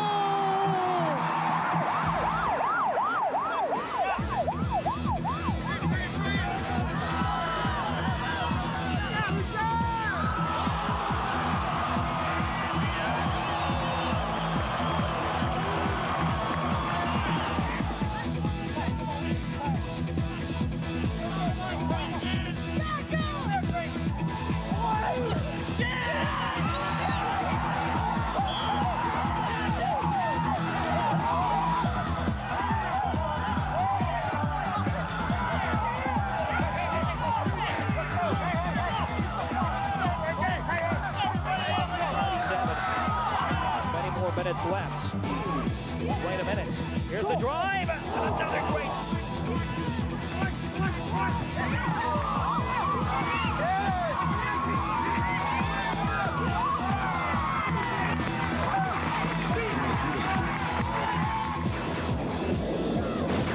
Trevor Ellis now weaving forward, sliding the ball. Pearson to the middle of Roberts. Into the net. Into the net. Vermillion steps up like a bulldog. Now to Brian West. Got his from Olsen, but Angel is there. Olsen picks his pocket. Spins the goal line.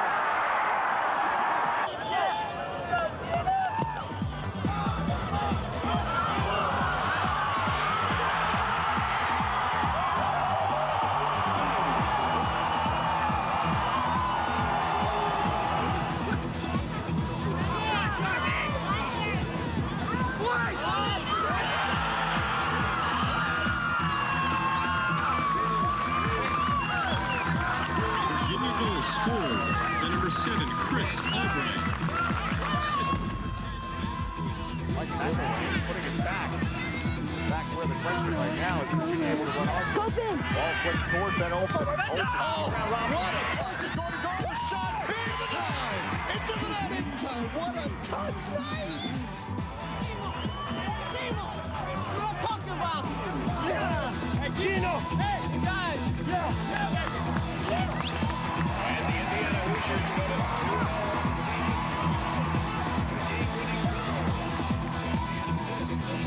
Soccer reinvented. In our Adidas Spotlight, some of our fine moments from 1997, a season that it's not over. We have more of this semifinal, the match between Virginia and St. Louis. St. Louis trailing the Cavaliers 2-0.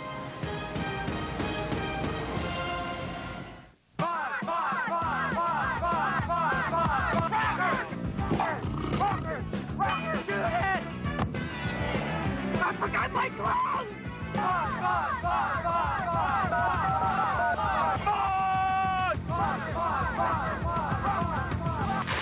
The gloves are here! Eurosport. Call for a free soccer catalog. 1-800-934-3876.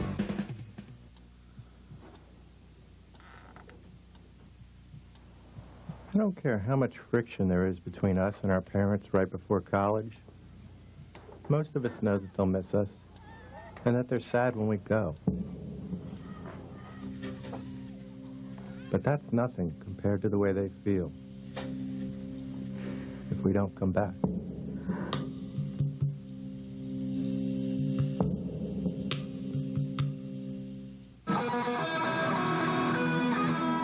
Listen, Pierre, we Americans like high fiber, low cholesterol, high protein, low fat, vitamins, minerals, iron. Gotta have your iron. Always gotta have iron. Sneeze. Big Trotter, cheese bread. You better get this food thing fixed, because I know the sponsor, and I'll be back. Where's the can? The NCAA Division I Men's Soccer Championship will once again unfold December 12th and 14th, 1997 at University of Richmond Stadium. The top 4 college teams in America will meet to see who is the best of the best. Last year, St. John's University took the title, but this 3-match, 2-day classic was a thriller for all, from start to finish, and an unforgettable experience for the capacity crowd. Tickets are on sale now, so don't delay. Call the University of Richmond ticket office to be a part of it all. Like I've been telling you time and again, the AT&T One rate plan is the simple way to go. Why is that? Because it's one low rate on calls from home to anybody in America anytime. It's not like that dime thing that sometimes is a quarter thing. It's not like that. Or like that only on a Sunday thing. 7 days a week. I don't need a clock. No clock. A calendar. No calendar. There's other plans. They have different rates at different times. I hate that. Okay, AT&T is one low rate all the time. You didn't say that before. You talk to him. No games. The AT&T One rate plan. We are getting set here in Richmond, Virginia for the second half. Virginia leads St. Louis at halftime, 2-0. Dave Johnson back in Richmond, Virginia with Glenn Davis and Richard Blunt as we get set for the second half. Let's take a quick look back at the first half. Some of the highlights from this first half of play. In fact, Virginia Cavaliers getting that all-important early goal. Well, this was a mistake that created the early goal. Klipfeld does not get the goal kick. West picks it up, feeds Olsen as Costello slips, and Olsen makes it 1-0, putting the Cavaliers on front. Well, goal number 2 comes. Sam Franklin, the man who's going to really lay this ball on to Brian West. Here's Jason Moore on the ball. Clever little back heel. Franklin gets a shot deflects in. Brian West, the speedy Brian West, pounces on that. Goal number 2 for Virginia. So the Cavaliers with a 2-0 halftime lead in the semifinal of the 1997 NCAA Men's Soccer Championship. We look at the Adidas halftime stats.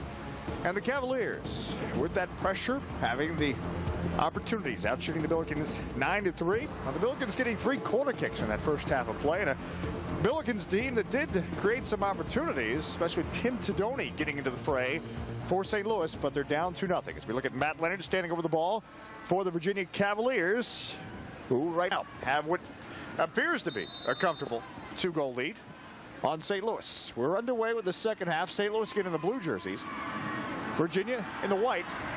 And this is a rematch of the 91 semifinal between Virginia and St. Louis. Costello to Kalish at the back. Leonard stepping up. That one was a 3-2 score in favor of Virginia in overtime. Game played in Tampa, Florida. We are in Richmond, Virginia, as there'll be a throw-in coming up for the Virginia Cavaliers. Virginia wasting no time getting back on top and putting St. Louis under pressure. I noticed, though, they're going with Matt Leonard up front. Could this mean that Brian West, that injury he sustained at the end of the first half, might be a little more serious and they might not be able to go with him? That could be a big factor. Well, we speculated maybe a hip flex. We really have not gotten an update yet on the Brian West situation. He did go out, though, rubbing that area and appeared to be in some discomfort. The Cavaliers, Jason Moore putting on the flank for Chris Albright. Just not enough space over there. It'll be a throw-in coming up for the St. Louis Billikens. But Virginia doing exactly what they should do. They come out here in the second half. They don't change anything. They continue to pressure. They continue to have the appetite to go forward. That's what they have to do, especially here in the initial 10, 15 minutes of the second half. Michael Green with the header. Quigley battling for the Billikens. Trying to get it up front to Benton. Matt Chulis sending it upfield. Leonard gets control. Jason Moore, now Franklin. Kevin Quigley steps up. Moriarty wins the ball up front to Brian Benton, but he doesn't have much support up there, and there were 3 Virginia players surrounding him, basically. Doesn't have any support. It's not his fault, but it was 1 versus 3 that time, and now Virginia's back in the attack. Tanner Rupp playing Ryan Trout off the ball. Now it will be Trout with the foul, and a free kick coming up for the St. Louis Billikens. Yeah, St. Louis really is going to have to commit more people forward here. I mean, really, at this stage, it doesn't matter if you lose 4 or 5-0. You've got to try and get back in this game. 2-0 is one of the most dangerous scores in soccer. If Virginia gets the third, it really should ice things. St. Louis gets a goal. Who knows? Things could change for them. Vermillion, a ball to the left side to Olsen. And somehow Olsen got onto that, even with Costello on him. Olsen now slotting it, making the run as Trout, but Rupp will scored it out of play. You mentioned that. An example of that happened to be last week in the semifinals of women's. It was Connecticut up 2-0 on Notre Dame. Notre Dame pinched one back, made it 2-1, and the game went down to the final seconds. Obviously, two different teams, and it's a different sport, but still, it's a very possible that St. Louis can come back. Hansman checks out, and checking back in is Brian Haddocken.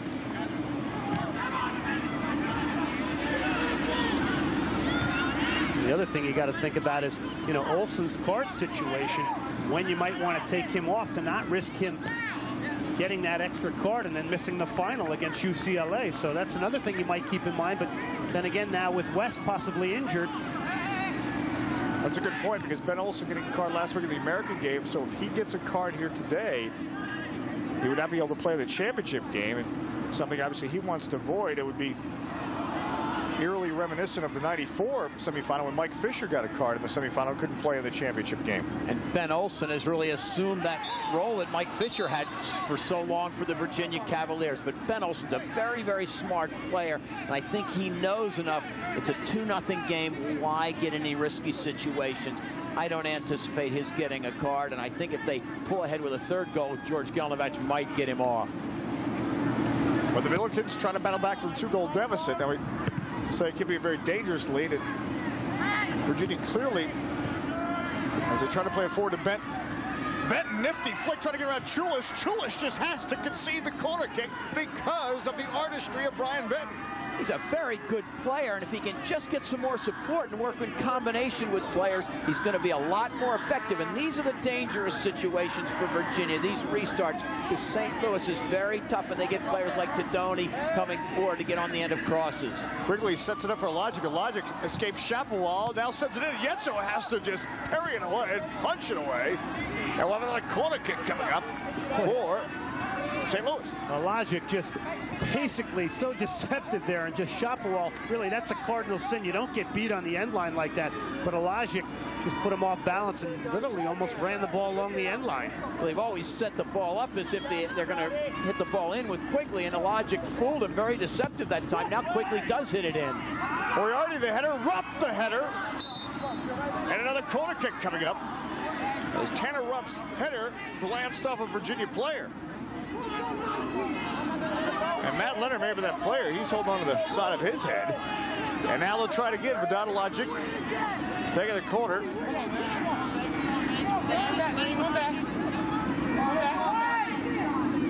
Logic. Yetzo again having to come out. This one coming to edge of the box, set through. And an opportunity there for Brian Haddocken. That's what St. Louis does so well. They get that second ball, they battle you and take your attention. The ball comes free, and they're very opportunistic. That's been the key for Bob Warming throughout the season. The fortunate thing is the only time they are dangerous is when they're earning corner kicks and set pieces around the penalty area. They really have got to get some more people in support of Benton. I notice what they've done is they're pushing Leonard and Quigley forward more, so it's almost like 3 forwards on the attack. Very different approach. I think Bob Warming has to abandon caution, as you say, Glenn. What's the difference if you lose 3 or 4-0? You have to take the risk. Tim Leonard trying to create something. Leonard, Vermillion shuts him down, then wins the ball. Vermillion setting it upfield. Leonard showing for it. Tadoni digging in there. And the work of Tadoni provides benefit for Benton and Quigley. Quigley trying to go through tight space, but there's that pack attacking now. Benton trapping it. Forced the outside by Albright. Now Logic. Logic trying to send it in. But you saw that immediately Logic was closed in by 2 defenders. Driven in to get a backhander by Quigley. Yetso trying to collect it. Moriarty the foul. But this is really probably the most positive pressuring play St. Louis has provided all night, with this man Moriarty leading things. St. Louis right now pushing these extra players forward, really have now kind of turned the tables a little on Virginia's pressuring play. Sometimes the best thing to do is match pressure with pressure. And they're doing that. One reason they can do it is Brian West is off. He's so fast. He's a counterattacking threat. And Leonard's a good player, but he doesn't pose that speed in counterattack that Brian West would. Quigley to Benton. Benton, a great ball now. Benton dancing under the box with Sam Franklin. Benton scoops it back for Quigley. Side hook, puts it. And that ricochets off a Virginia defender. Will have a corner kick here for St. Louis. Got the fourth corner in the first 7 or 8 minutes of the second half. The Billiken fans start to get into this with good reason.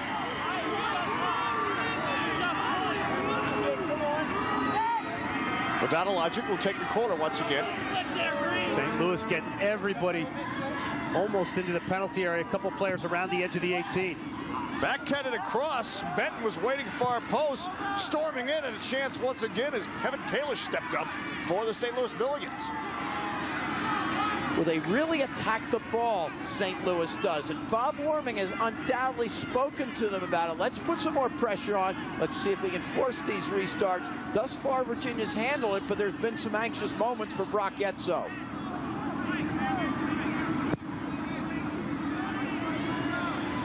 Yetso on the clearance. Nice ball played from the back for the Cavaliers. Albright dancing on it. Football covering the near post. It'll be a corner kick, Virginia. Well, yeah, Albright just does such a great job of making runs in front of the ball. And with the servers out of midfield like Shapowal and company, I mean, to have a guy who's just so willing to commit himself to get in front of the ball, such a vital thing. Albright, again, a danger. Ben Olsen to take the corner kick for Virginia. Leonard the header. That one glances. And it'll be another corner kick as that glanced off a defender of St. Louis. He is dangerous, Matt Leonard. He'll get his head on that ball, and he's also big and strong. And when you get services like Ben Olsen can put in there, a corner represents a threat just like it did at the other end for St. Louis. Jason Moore to take the corner kick.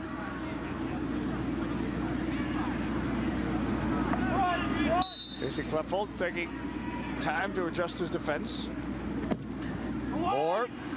Moriarty comes out for the header. Quigley heads it away. Benton trying to win the ball, but Leonard gets down on the turf to keep the attack alive for Virginia. Now they have some space to work with. Albright setting this. Casey Kleffold watches it sail. Kept in by Olsen. Now they say no. Not on the whistle. No kick. There's a whistle. Olsen thought from an acute angle. He had put one in. But how's he take that ball down off his chest and bring that down to his feet? I mean, literally an amazing play by Ben Olsen. The touch to bring that down to his feet in the penalty area. Fading away. Incredible. Great touch and the presence of mind. So many players would have taken this and tried to shoot it instead. He lays it back through, and it's a goal. It's just tremendous if it wasn't for the offsides.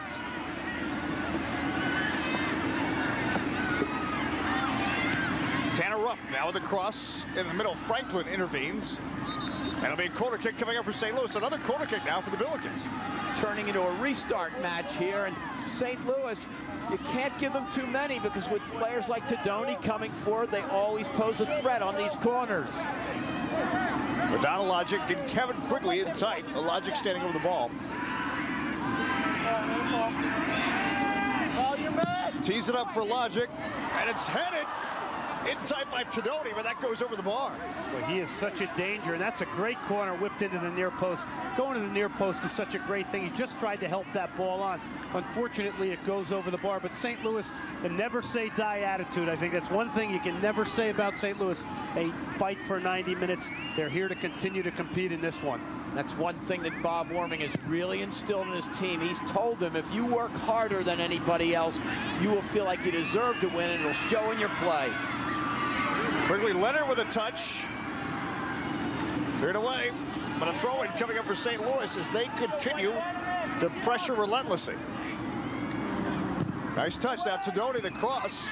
Knocked down. Can anyone get a foot on it? Kalish does. Kalish has come up a couple times and blistered one. Well, we're talking about the sweeper for St. Louis. So right now, Warming has really given his team a license to start taking some risks and some chances. And St. Louis looks the far more alive team right now. I mean, Scott Vermillion knocks that ball out of bounds. How many times did we see him do that in the first half? None. We did not. 33 minutes left here in the second half. Everyone on the St. Louis bench is standing up, trying to cheer on their Billikens to a comeback. But the problem, Virginia is so tenacious as Tanner Rupp intervenes. And we're having corner kick to corner kick, the kind of game this has been. We go now to Virginia with a chance. And they're all dangerous because the servers of the ball are so accurate. Ologigan quickly for St. Louis, Jason Moore and Ben Olsen for Virginia. Jason Moore to take the corner here from the right side with the left foot. The header by Green. Franklin puts it in the air. Header by Green again. Leonard trying to bike it. That ricochets off Tadoni. It's still not cleared. And now finally Quigley sends it upfield for the Billikens. And he will put it back. Will Brock Yetso to handle it for the keepers. Very fortunate there. St. Louis, I think, was expecting a foul being called for Leonard on a dangerous play, and the referee said play on. Could have been an unfortunate situation for St. Louis, almost stopping to play. Free kick now for the Cavaliers. Look at Matt Leonard, who has come on for Brian West, who I presume is out injured. Do not know the nature of it. Did not appear to be serious, but did have to come off in the first half. Andre Shapovalov will take the free kick. Leonard getting a position. Tadoni heads it away. Now Kevin Quigley for the Billikens through midfield. With a nice ball forward to Brian Haddigan. Haddigan making a terrific run. Intervening, Jason Moore somehow keeps that in play. Vermillion. And now the Cavaliers will try to work out a tight space. Tanner Rupp. Leonard challenged by Green. Lays it off for Quigley. Quigley down for Leonard. Leonard back heeling it. Albright prevents it from getting to the foot of Adalogic. And Ben Olsen scurrying around on that flank. Costello trying to slow him down. We have a foul. A free kick, Virginia. I think Ben Olsen just shows you the amazing change of direction that he possesses. Even though he's not a physically imposing player, he just possesses such great quickness, deception, all the things I think that young players who are not great in physical strength can really appreciate him out here today.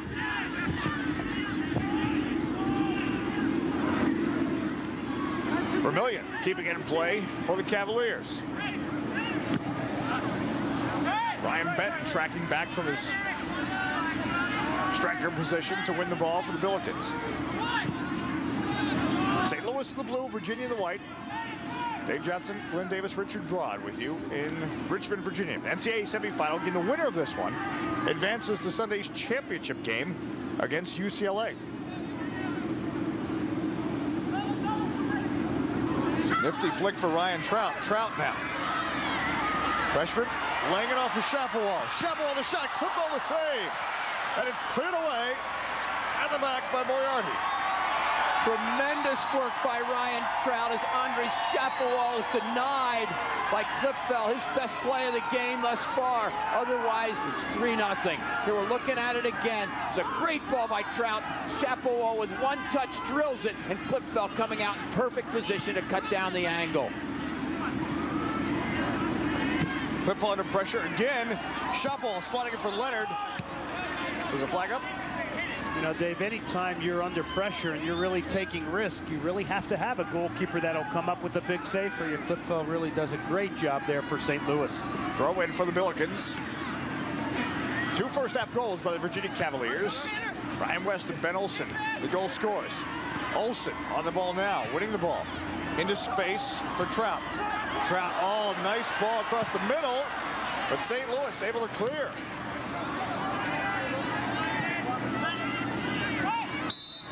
Whistle to foul, a free kick coming up for St. Louis. Glenn, you spoke earlier in the match about the international experience of these players in Virginia, weathering that storm and doing very Ologic, well. Leonard coming through. Yetso has to give down. me get back to that point because I think it's critical. These players on Virginia are not flustered with St. Louis putting all the pressure on them.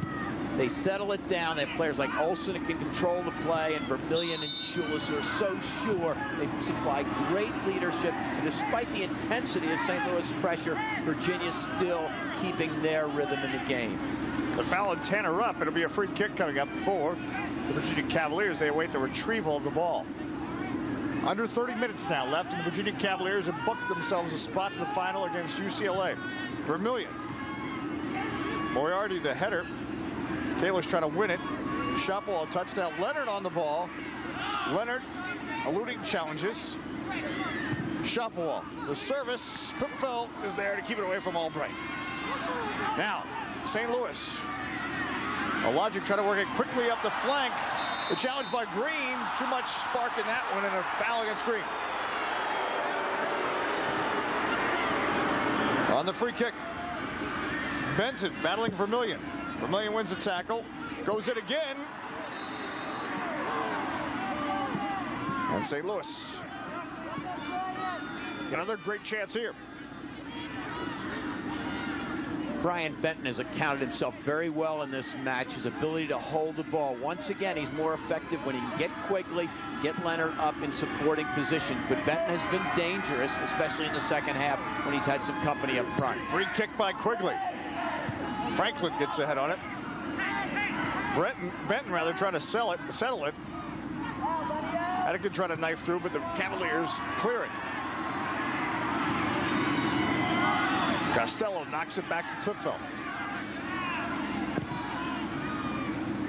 Zabilikins search to get on the board and tighten the screw on Virginia, but it's the Cavaliers maintaining and preserving a 2-0 lead. Green under pressure from Logic. Logic winning that. Nice touch to Quigley.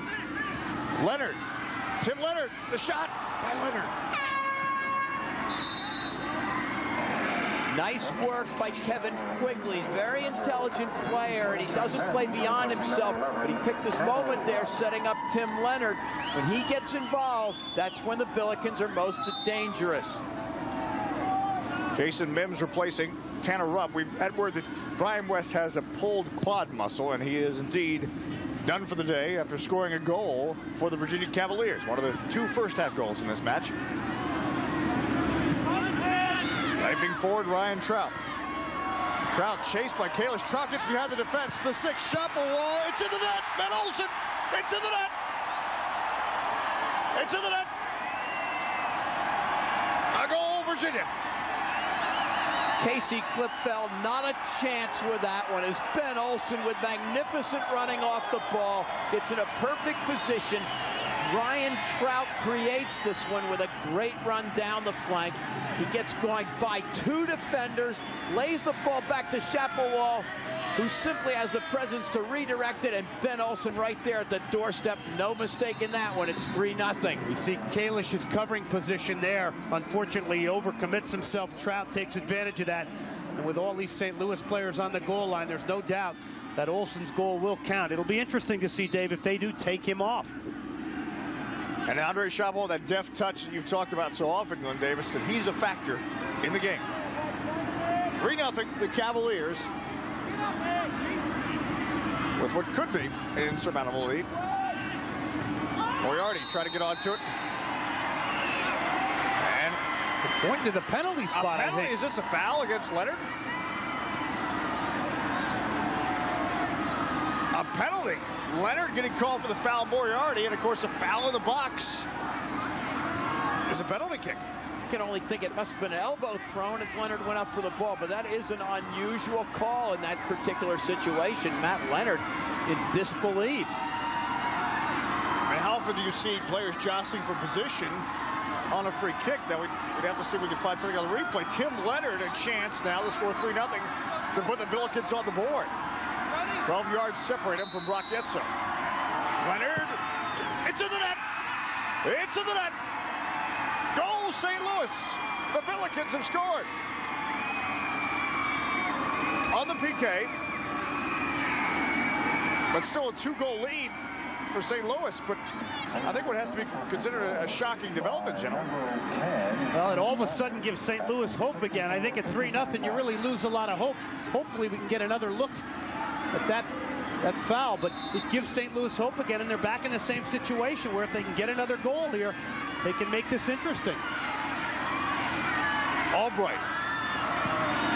Stepping forward, Kalish for St. Louis. Quigley, Kalish, though they didn't work this well. Logic now, playing it for Benton. Schulis giving chase, but Benton is not going to get this. It'll be a throw-in for Virginia as we approach 24 minutes left in the match. Well, let's see if we can find the foul. Free kick. Oh, it's a handball. Oh, it's a handball. There's no question. An obvious handball. Well, very good call by Rich Grady. You really had to wonder what Leonard is thinking there to get up there and bat that ball with his hand. Huge mental mistake. Shopwell puts it wide.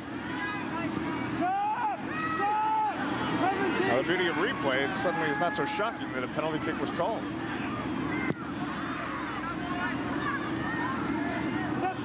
Shopwell now on the ball for the Cavaliers. 3-1 game. The Billikens on the board.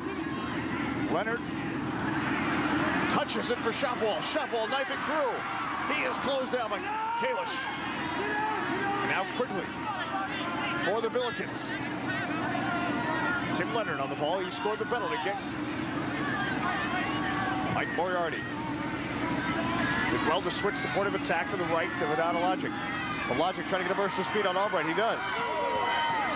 Logic now. Goal kick, Virginia.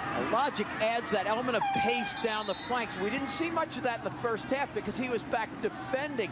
Now he's starting to get forward. They have nothing to lose. He's starting to come into the attack, and he's a contributor because he can get in those crosses and beat players from wide positions. Yeah, he undoubtedly was outplayed by Albright in the first half. And Schultz comes in, replaces Brian Benton for the St. Louis Billikens. So Benton, who was the lone front runner, goes out for St. Louis. Virginia quickly attack. Olsen trying to get behind the defense. Olsen chipping. That's Samuels. Well, that could have easily tucked under the bar. Easily. It wasn't high by much, and Ben Olsen showing that national class composure trying to chip the keeper. That would have been brilliant, just a little bit high. Well, and also official timeout. 3-1 the score. Virginia with the lead on St. Louis.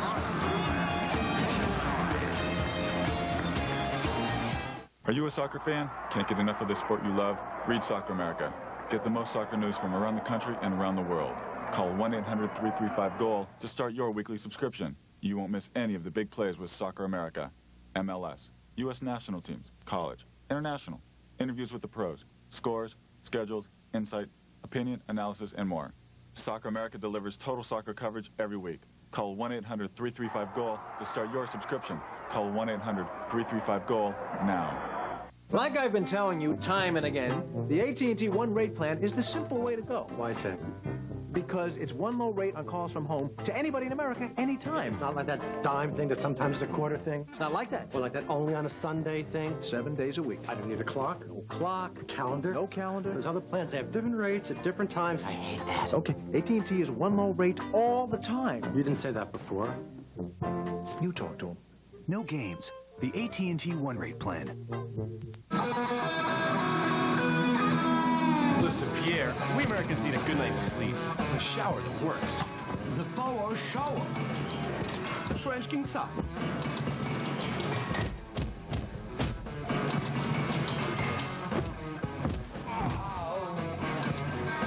We got a ton of work to do, mon ami. You better be ready, because I know the sponsor. Yeah, well, at least it's quiet.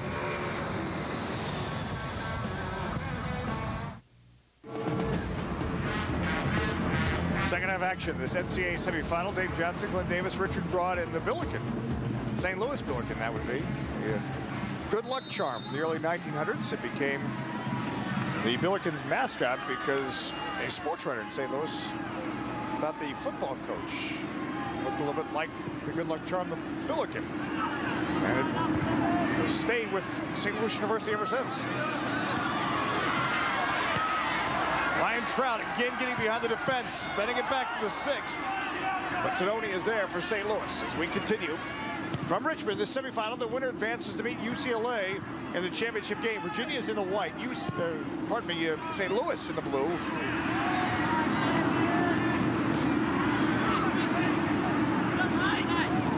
Moriarty trying to clear the ball. Franklin sandwiched with Olsen, and Franklin wins it. Jason Mims coming back to win it for St. Louis. They'll throw it coming up for the Billikens. Once again, it's Sam Franklin in his defensive role in the midfield just to cut anything down before they can get the counterattack they're looking for. Michael Green launches one upfield. Leonard, that looked like a handball as well. We didn't see the first one live. It happened so quickly and deceptively. Leonard, though, getting called for a handball, resulted in a penalty kick. Leonard now sends it in the middle. Ken Costello. Moriarty playing it wide, but the Virginia pressure forces that pass. Now Olsen. Chulis. And we will have a throw-in coming up for St. Louis. You saw Chulis come out of the back there, but you really have to commend Virginia for staying positionally so sound in the back in this zonal defense that they throw here against St. Louis. They really have done a good job positionally keeping the play in front of them most of this game. To play with just 3 in the back as they do takes a lot of understanding, a lot of poise. Matt Chulis is just such an intelligent player, and he orchestrates it so well, and it helps that players like Green and Vermillion on the side of you. Ball chip for Matt Leonard. Leonard setting this one. Well, and again, we also have to, along with that, compliment the play of Sam Franklin, who's laid deep in front of them and has really broken up a lot of attacks himself. And Matt Leonard, such a presence up front for the Virginia Cavaliers. Look at Tim Tononi, who will take the goal kick. Casey Klippfeld. Franklin getting over the back of Moriarty. Anakin chipping it upfield for the Billikens. Franklin now. Klippfeld will control for St. Louis. Under 20 minutes left to determine who will play UCLA in the championship game on Sunday. The Bruins with a dramatic 3-overtime win over Indiana. Tim Leonard with Michael Green cornering him. And Leonard did not win the corner kick. It will be a goal kick coming up for the Virginia Cavaliers. Dave, one thing I've noticed today is Virginia's style of play. We think of them as an elegant team. They knock it around, keep possession. They're playing one of the feistiest, hardest fighting teams in the country, and they're coming up with just as many 50-50 balls as St. Louis. They've neutralized one of St. Louis's strengths by winning as many balls as the St. Louis Billikens have. Virginia get well-played ball from the back for the Billikens. Kalish in the middle. Sending it up the left flank. That'll go out of play. It'll be a throw-in coming up. Again for the Virginia Cavaliers. Look at Bob Warming in his first year at St. Louis. Well, Warming is yelling from the sideline as he wants his backs to step up and get pushed up a lot quicker than they are right now. And really, a lot of times your pressure comes from the play of your backs. If your backs can push your midfield on, it can really help to get things going the other way, and that's what Bob Warming is yelling from the bench.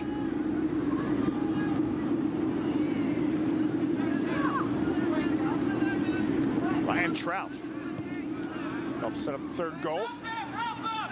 Oh, look at the quickness of Olsen again. Ben Olsen. He just waves his foot like a magic wand over that ball, and people stumble over themselves. His ability to create space for himself, and that's against a very good marker. Tremendous stuff by Olsen. Oh, more good-looking idea, but Vidal-Logic intervened to prevent Chris Albright from getting to that. And then a quick counter. Potential here. But Matt Chulis is there as Dan Schultz pressuring up top for St. Louis. Okay.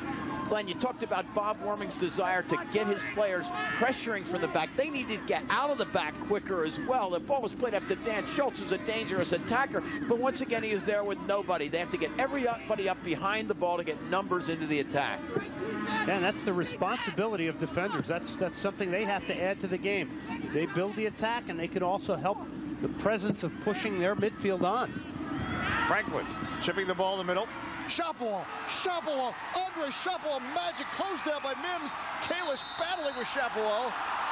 And a foul against Virginia, but Shopwell, sheer magic.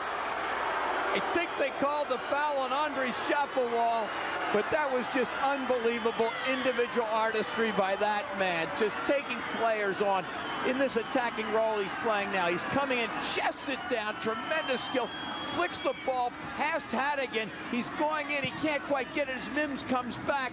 He goes for the ball, and they call a foul on Shapwell. I think they're right. Kalish did get in, but tremendous work, exciting play by Shapwell. Great individual effort. And more excitement now as Ben Olsen is on the ball for the Cavaliers. Jason Moore stepping up. Moore for Leonard. Can Leonard make the turn? He does. Clipfell the save. For a big man, that's a remarkably quick turn, and Clipfell had to come up big to save that one. Clipfell literally out on the 6 to make that save, so positionally gets himself in a place where that ball's going to hit him. Here it is here. Quick little ball by Moore. Now let's watch Leonard on the quick turn here.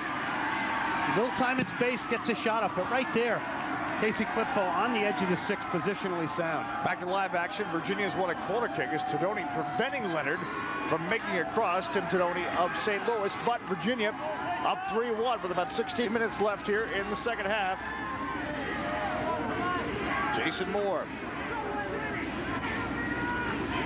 to take the corner kick for the Cavaliers. Leonard gets it down. Franklin touches now. Leonard, Clipfell the save. Shopwell now the shot. Whistles wide. Andre Shapwell looking like he wants to make up that one that he almost got before. Shot from the top of the box. And there's a man, Sam Franklin. He'll throw his body in the way of danger or anything just to create a chance for a teammate. Unsung hero, Sam Franklin. Now Ben Olsen with the corner for the Virginia Cavaliers. 9th corner of the night for the Cavs. Green going up for the header. Now Leonard trying to escort it out of danger. Schultz has come back from his front runner position. Now to Tim Leonard. They try to work the counter. Quigley stepping up for the Billikens. They got help on the right flank. Quigley goes in the middle, trying to slot it, and Albright wins it. And now Virginia. Franklin. Olsen almost dances away from Ken Costello. It will be a throw-in, though, instead for St. Louis. We've been a little bit critical of how slow St. Louis has been to get out behind the ball on their counter. Well, Virginia is getting so many players back quickly, it's even harder for St. Louis. Maybe it's not St. Louis' slowness, but Virginia's quickness in recovering on the defensive end. St. Louis just cannot outrun them.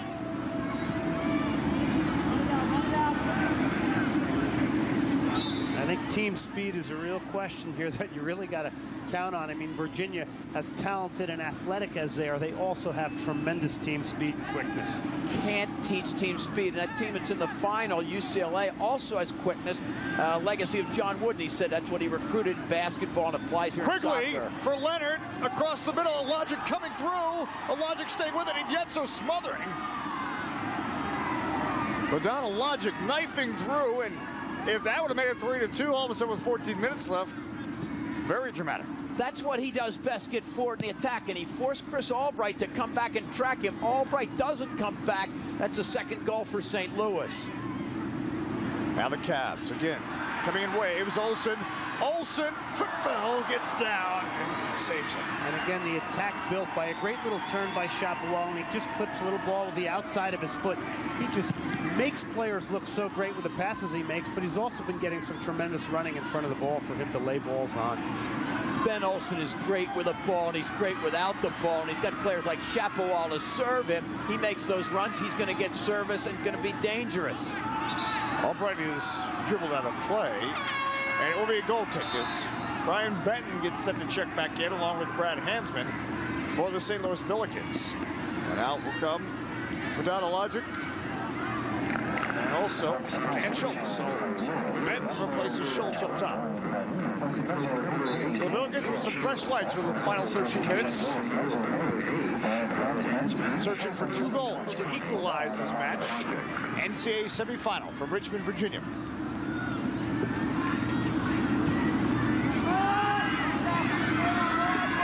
Tim Leonard putting pressure on Green. There'll be a throw-in coming up for Virginia, the Cavaliers.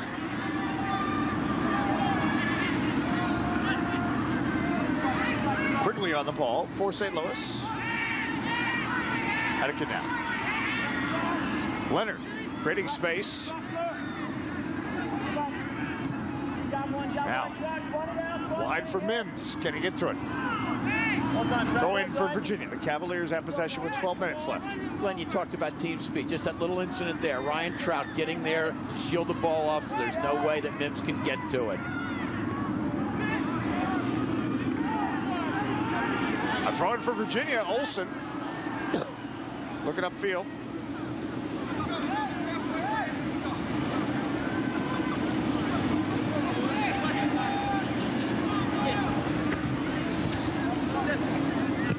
Jason Mims. Oh, nice ball by Mims. Benton has got behind the defense. But Vermillion coming back. Benton. Benton coming through. Benton. Brian Benton. Brian Benton turning. That's blocked.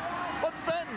What a great individual effort by Brian Benton. And he does a great job at getting across Vermillion. So Vermillion either has to foul him there or let him go. He had to let him go.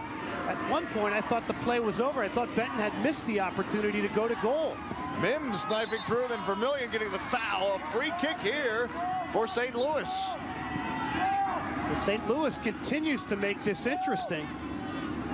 Down 3-1 with about 11 minutes left. Bob Warming has said there's no quitting these players, and they're demonstrating it today. Great tribute to Bob Warming and all the St. Louis players, how hard they've played for all 80 minutes. They'll continue for 90. Quickly to the right, Heineken to the left. It'll be Quickly to strike it.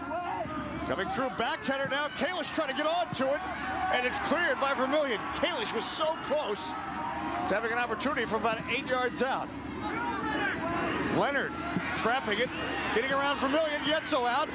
Ball is loose. Vermillion clears, but we have a corner kick, St. Louis. 10 minutes left. If the Billikens can get one. He almost caught Virginia pushing out, and Leonard with a brilliant individual effort to create some space for himself. Credit Yetzo for getting out and denying that opportunity by Leonard. Quickly on the corner. Yetzo punching it. Kalish heading it down. And Kalish will get called for the foul for St. Louis. Yetzo came out well for that, but he has to punch it clear. He can't leave it around the box because that's what St. Louis is looking for, that ball. It's bouncing in the box. Again, our championship game is 1 o'clock on Sunday. Check your local listings on Fox Sports Net. It'll be UCLA against the winner of this match between St. Louis and Virginia. Ben Olsen now works down to the flank to Shopwall. Shopwall dancing on the ball. Now Shopwall headed away at the back, but it will come to Albright. Albright serves again. Franklin now. Leonard trapping as the target, but Kalish. But on the distribution, Virginia has won it back. Ryan Trout. Ryan Trout is just a freshman. He does concede the ball there, though. Brian Benton. Quickly, nice ball wide. Now Quickly outside of the foot for Tim Leonard. Chulis comes in for the tackle, and a clean tackle by Matt Chulis. Speed of play and great anticipation by Matt Chulis. Leonard a touch, but Franklin will clear it upfield. Sam Franklin.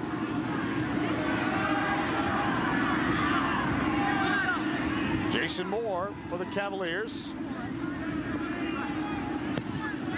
Virginia in the white, St. Louis in the blue. Dave Johnson, Richard Brogdon Davis. Remaining moments of this semifinal. The Cavaliers with 2 first-half goals put St. Louis on their heels. The Billikens getting one back in the second half on a penalty kick. The Billikens team that did not score many goals in the season, in part because they had to battle through some injuries. They lost their attacking midfielder early on, Jeff DiMaria. But it's a Billikens team that has found a way to get this far. Now the remaining question is, do they have something in the last 8 minutes to go even farther? Hansman shuts down that left flank, but it'll be a throw-in for Virginia.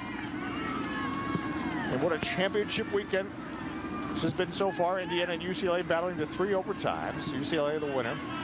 20 national titles between the 4 schools in this championship weekend, including 10 from St. Louis. Olsen. Hansman gets the foul on the wing. It'll be a free kick. That's one of the few ways you can use to stop Ben Olsen, take him down, make a foul. He has just been brilliant. He's played against one of the best man markers in the country, Ken Costello, and he's been open all day. Olsen drives this one. Franklin gets up for the header. Trapped by Mims, and Mims bringing it out for the Billikens. Now Trout.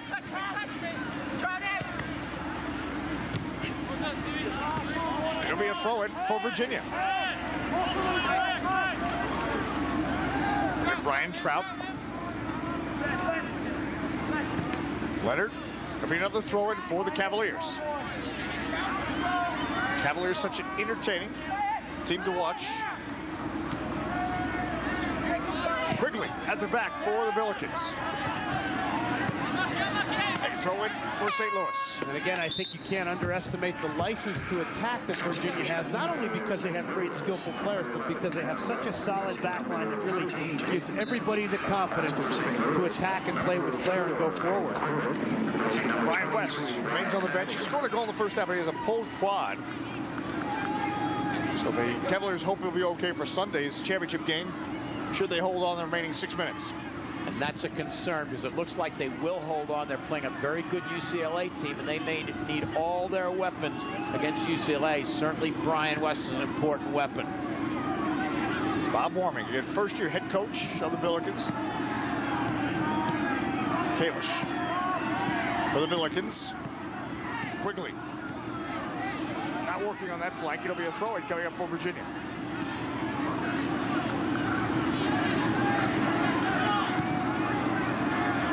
Trout sends one forward. Sidoni battling, but Olsen trying to get behind Costello. Casey Klipfel has to come out to clear it for St. Louis. Kalish wins the ball. Now from the back. Moriarty sends it forward. Quigley controlling it. Tanner Rupp has come back in. Rupp pressuring. But Virginia, they work with that triangle out of such a tight space. I was trying to figure out how they're even going to get out of that, and they made it look easy. Just tremendous skill and composure. Ryan Trout, Vermillion, just getting the ball out of the back. Just great poise by the Cavaliers. They have players who are really willing to go into areas and play like that I think a lot of other teams don't. I mean, the only other one that would come to mind with the number of players that could do that really is Indiana, and they are now eliminated by UCLA. 4.5 minutes left here in the second half of play. 3-1, Virginia leads St. Louis. The Cavaliers and Billikens meeting for the first time since last year. In the regular season last year was early on, and actually the Cavaliers won that game in overtime. But this is a whole new year, a new team for both squads.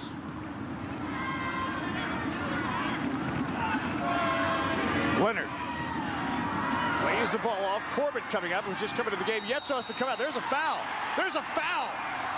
Corbett was fouled, pushed. Jason Moore may have got him. And another penalty kick has been awarded, and under 4 minutes left. If this makes it 3-2, the Billikens, I mean, the math is obvious, but suddenly this game that seems so much part of Virginia's could become St. Louis. They're still in it, and going back, it's Jason Moore. He does give a little shove with that left arm, and Corbett, who just came on, falling away, convincing the official, and they're going to go with Kevin Quigley this time as opposed to Tim Leonard. Interesting. Leonard's their penalty kick taker. They're figuring that Yetso has not seen Quigley and give him a new look. So Virginia fans trying to psych out Quigley. The save by Brock Yetso. Yetso comes up with the save, but it will be a corner kick. George Gelnovich breathes a sigh of relief because he knows that St. Louis converted there. How tough these last 4 minutes could have been. Oh, we're ferocious attacking now, but St. Louis still a chance on the corner kick. Quigley, the in-swinger, Yetso has to parry it over the bar. And we have another corner kick coming up for St. Louis. This is one area that Brock Yetso has really improved in, handling those air balls in the box. He'll battle and really fight for position. A freaking ball like that on a penalty kick? Yetzo is able to collect it.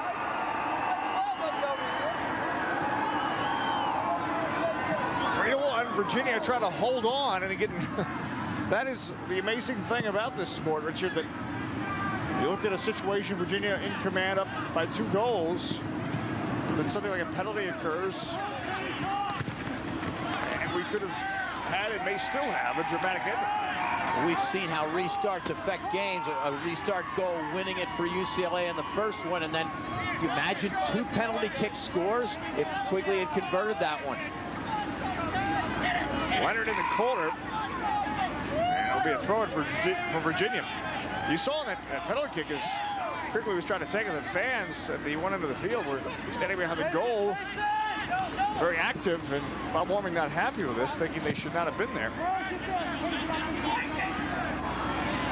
He is protesting on the sideline, but Virginia. Olsen battling. It'll be a throw-in coming up for the Billikens. Warming not happy. Bob Warming is not happy about that, but he has to be happy about the way his squad has responded to him this year. He's built this program right back into national contention. Doesn't look like they're going to get a win today, but they've had a marvelous, marvelous season. Dave, they call this championship weekend, and it has been just that. Jerry Yeagley was talking the other day about every team that's here is a champion.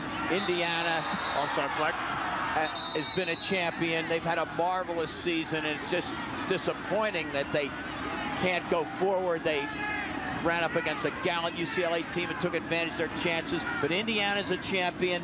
St. Louis is a champion. We'll see 2 champions meeting on Sunday to determine the national champion.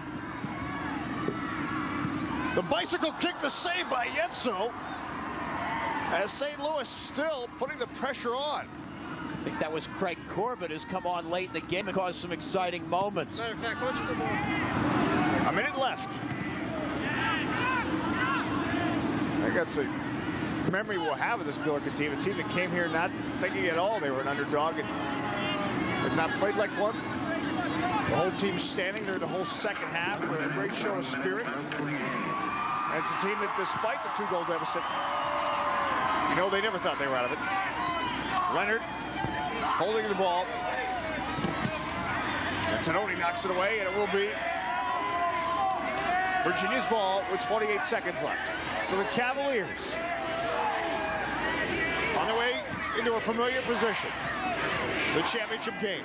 Last there in '94 when they beat Indiana 1-0. They won 4 straight titles in the 90s, 91.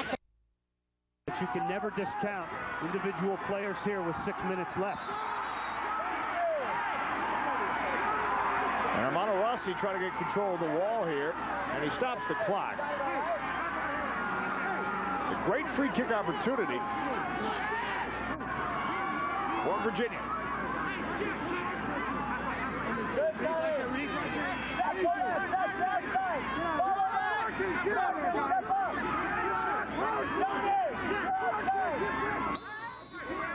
Olsen now the free kick, drills it into the wall. Olsen again. Under 6 minutes, goal kick UCLA. Frustration on the part of Ben Olsen as that ball rebounded off the wall. Reese has been tremendous today. He got in the game early, and in a way his job's been a little bit easier because he's gotten involved. Brock Yetzo has not had as much action, and when UCLA came on the counter, it's more difficult. Not to say that Yetzo...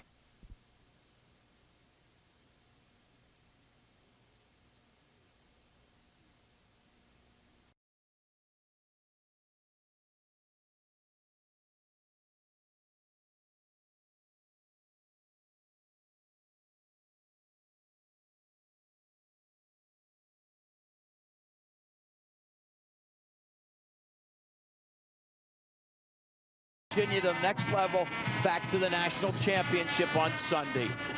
Virginia will be there. St. Louis will focus on next year.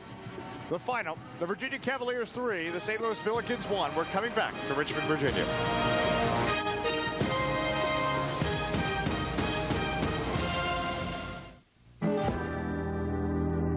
Are you ready to lose weight, burn fat, tone up, and get into shape?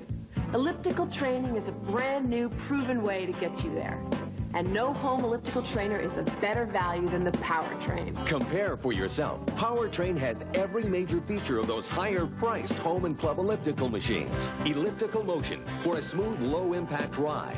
Upper body workout for a more effective cardiovascular exercise. A compact and portable design for easy storage. Rear locomotion drive with 8 levels of power shift resistance and a 3-setting power incline for a more varied workout. I've actually lost 20 pounds. I've gone down 1 dress size. The Powertrain was the answer. Powertrain will put you on the fast track to a sleeker, leaner, and more sculpted new body right away. Call now to order your Powertrain for just 4 easy payments of only $49.95 or send a check or money order to the address shown. Order yours now.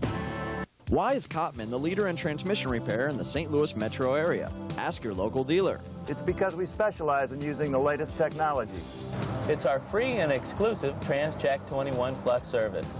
It's our lifetime and nationwide warranties and our expertise when it comes to all types of vehicles. It's because we provide fast, reliable service at the right price. You can trust your car to the transmission position. You're a Cotman man. Check your white pages for the Cotman Transmission Center nearest you. Hi, I'm Dave Sinclair. December is the best month to buy a used car or truck. Why? I have to fight the weather, the taxes, the interest. That's why I'm willing to drastically cut the prices. Also, if the car or truck you buy is not right, I'll make it right, free. Take your pick from 50 under $10,000, 250 under $15,000, and 700 used cars and trucks total across the 4 locations. I have a simple philosophy. I'll sell the car cheap, so you make the payments next month, not me. Thank you, and here are my addresses. You're watching Fox Sports Net. College Soccer Weekly's presentation of the 1997 NCAA Men's Soccer Championship Weekend has been brought to you by Adidas, the brand with 3 stripes. By Soccer America, America's #1 soccer publication for 25 years. By Eurosport, the fabled soccer traders. And by Brine, the official soccer ball of the NCAA Men's Soccer Championships. Back in Richmond, Virginia, the celebration is on for the Virginia Cavaliers. They have made it to Sunday's championship game against the UCLA Bruins after a 3-1 final. Dave Johnson back in Richmond, Virginia, as we continue with our coverage of this championship weekend. And indeed, the Cavaliers through to the championship game after the 3-1 win, and certainly one of the factors in midfield this afternoon for the Virginia Cavaliers, Andre Shapovalov. And standing by with Andre Shapovalov is Glenn Davis. Glenn? Well, Dave, I'm down here with a very, very happy Andre Shapovalov. You forgot to mention that. Andre, all the great play in midfield this year. How important has it been for you to have a Jason Moore and a Sam Franklin behind you? It's been fantastic. I think they've complemented the way I play, and I hopefully they feel the same about the way we've all worked out in there together. Sammy's definitely a ball-winning type of player. Makes up for a lot of the slack that I have in that area, and I think we complement each other well. I think it's worked out very well, all 3.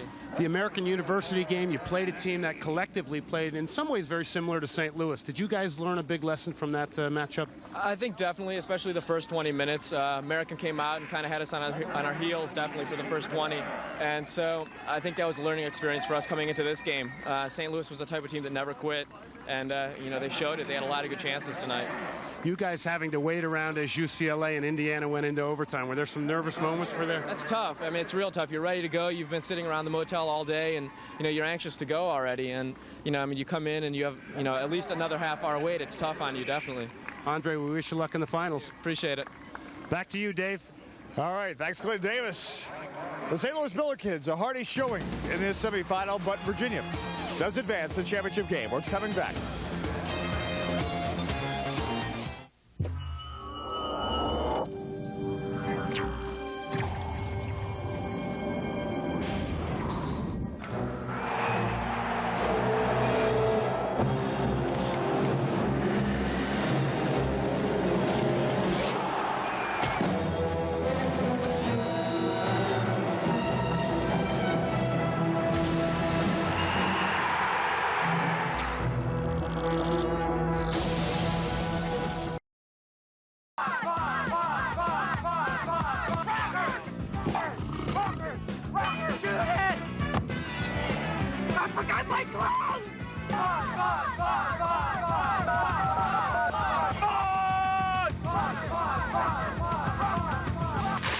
The gloves are here!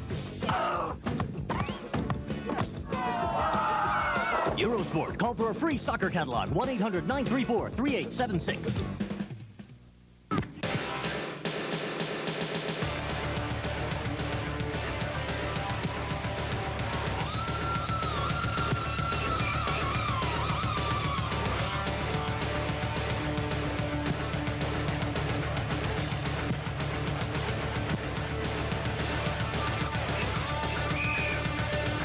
To be the best, train with the best. Middle State Soccer Camp.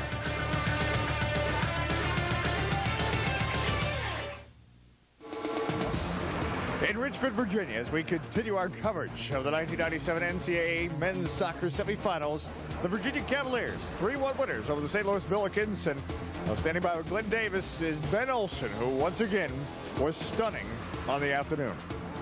Thanks, Dave. Well, Ben, I'll tell you, one thing you've really made very clear this week is the fact that you have not gotten that championship ring. You're that step closer now. How you feeling? It feels great to be back in the finals. Last year, you know, disappointing, and the year before that, we got here, and it was even more disappointing. It's just great to be back in the finals. I'm real excited about, Sunday. You know, the risk of maybe missing the final if you received another yellow card, was that in the back of your mind when you played tonight? Yeah, it's in the back of my mind. It has to be, because if it isn't, I'm bound to get one. But the last 4 games, it's been in the back of my mind, and each game I got better with it. Listen, congratulations. Good luck in the finals against UCLA. Thank you. Appreciate it. Back to you, Dave. All right, thanks, Glenn. We're coming back with more from Richmond, Virginia. 3-1, the final, as the St. Louis Billikens cheer their team's effort.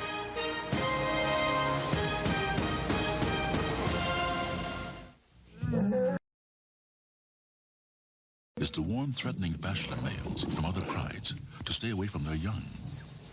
Here, a lion cub gets a lesson in proper roaring from its father. Teaching this behavior is not just crucial to the pride, but also to the survival of the species. Just a reminder how important it is for fathers to spend time with their children.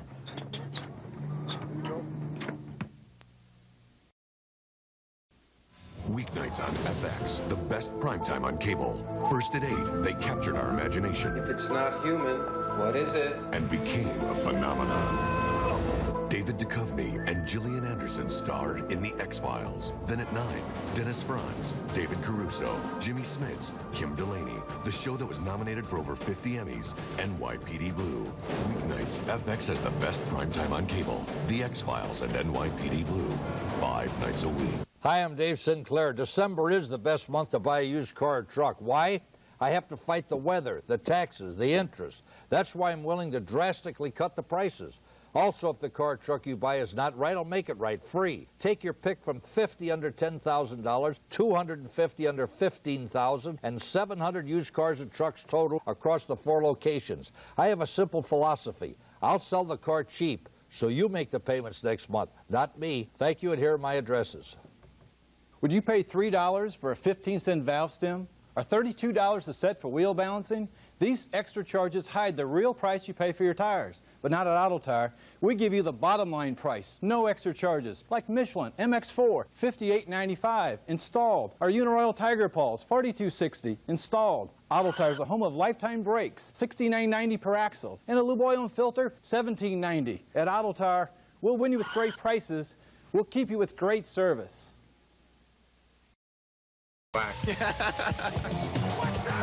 Martin Bradeur. Wow. Don't you love it? It doesn't get any better than this, baby. Why are you guys all here?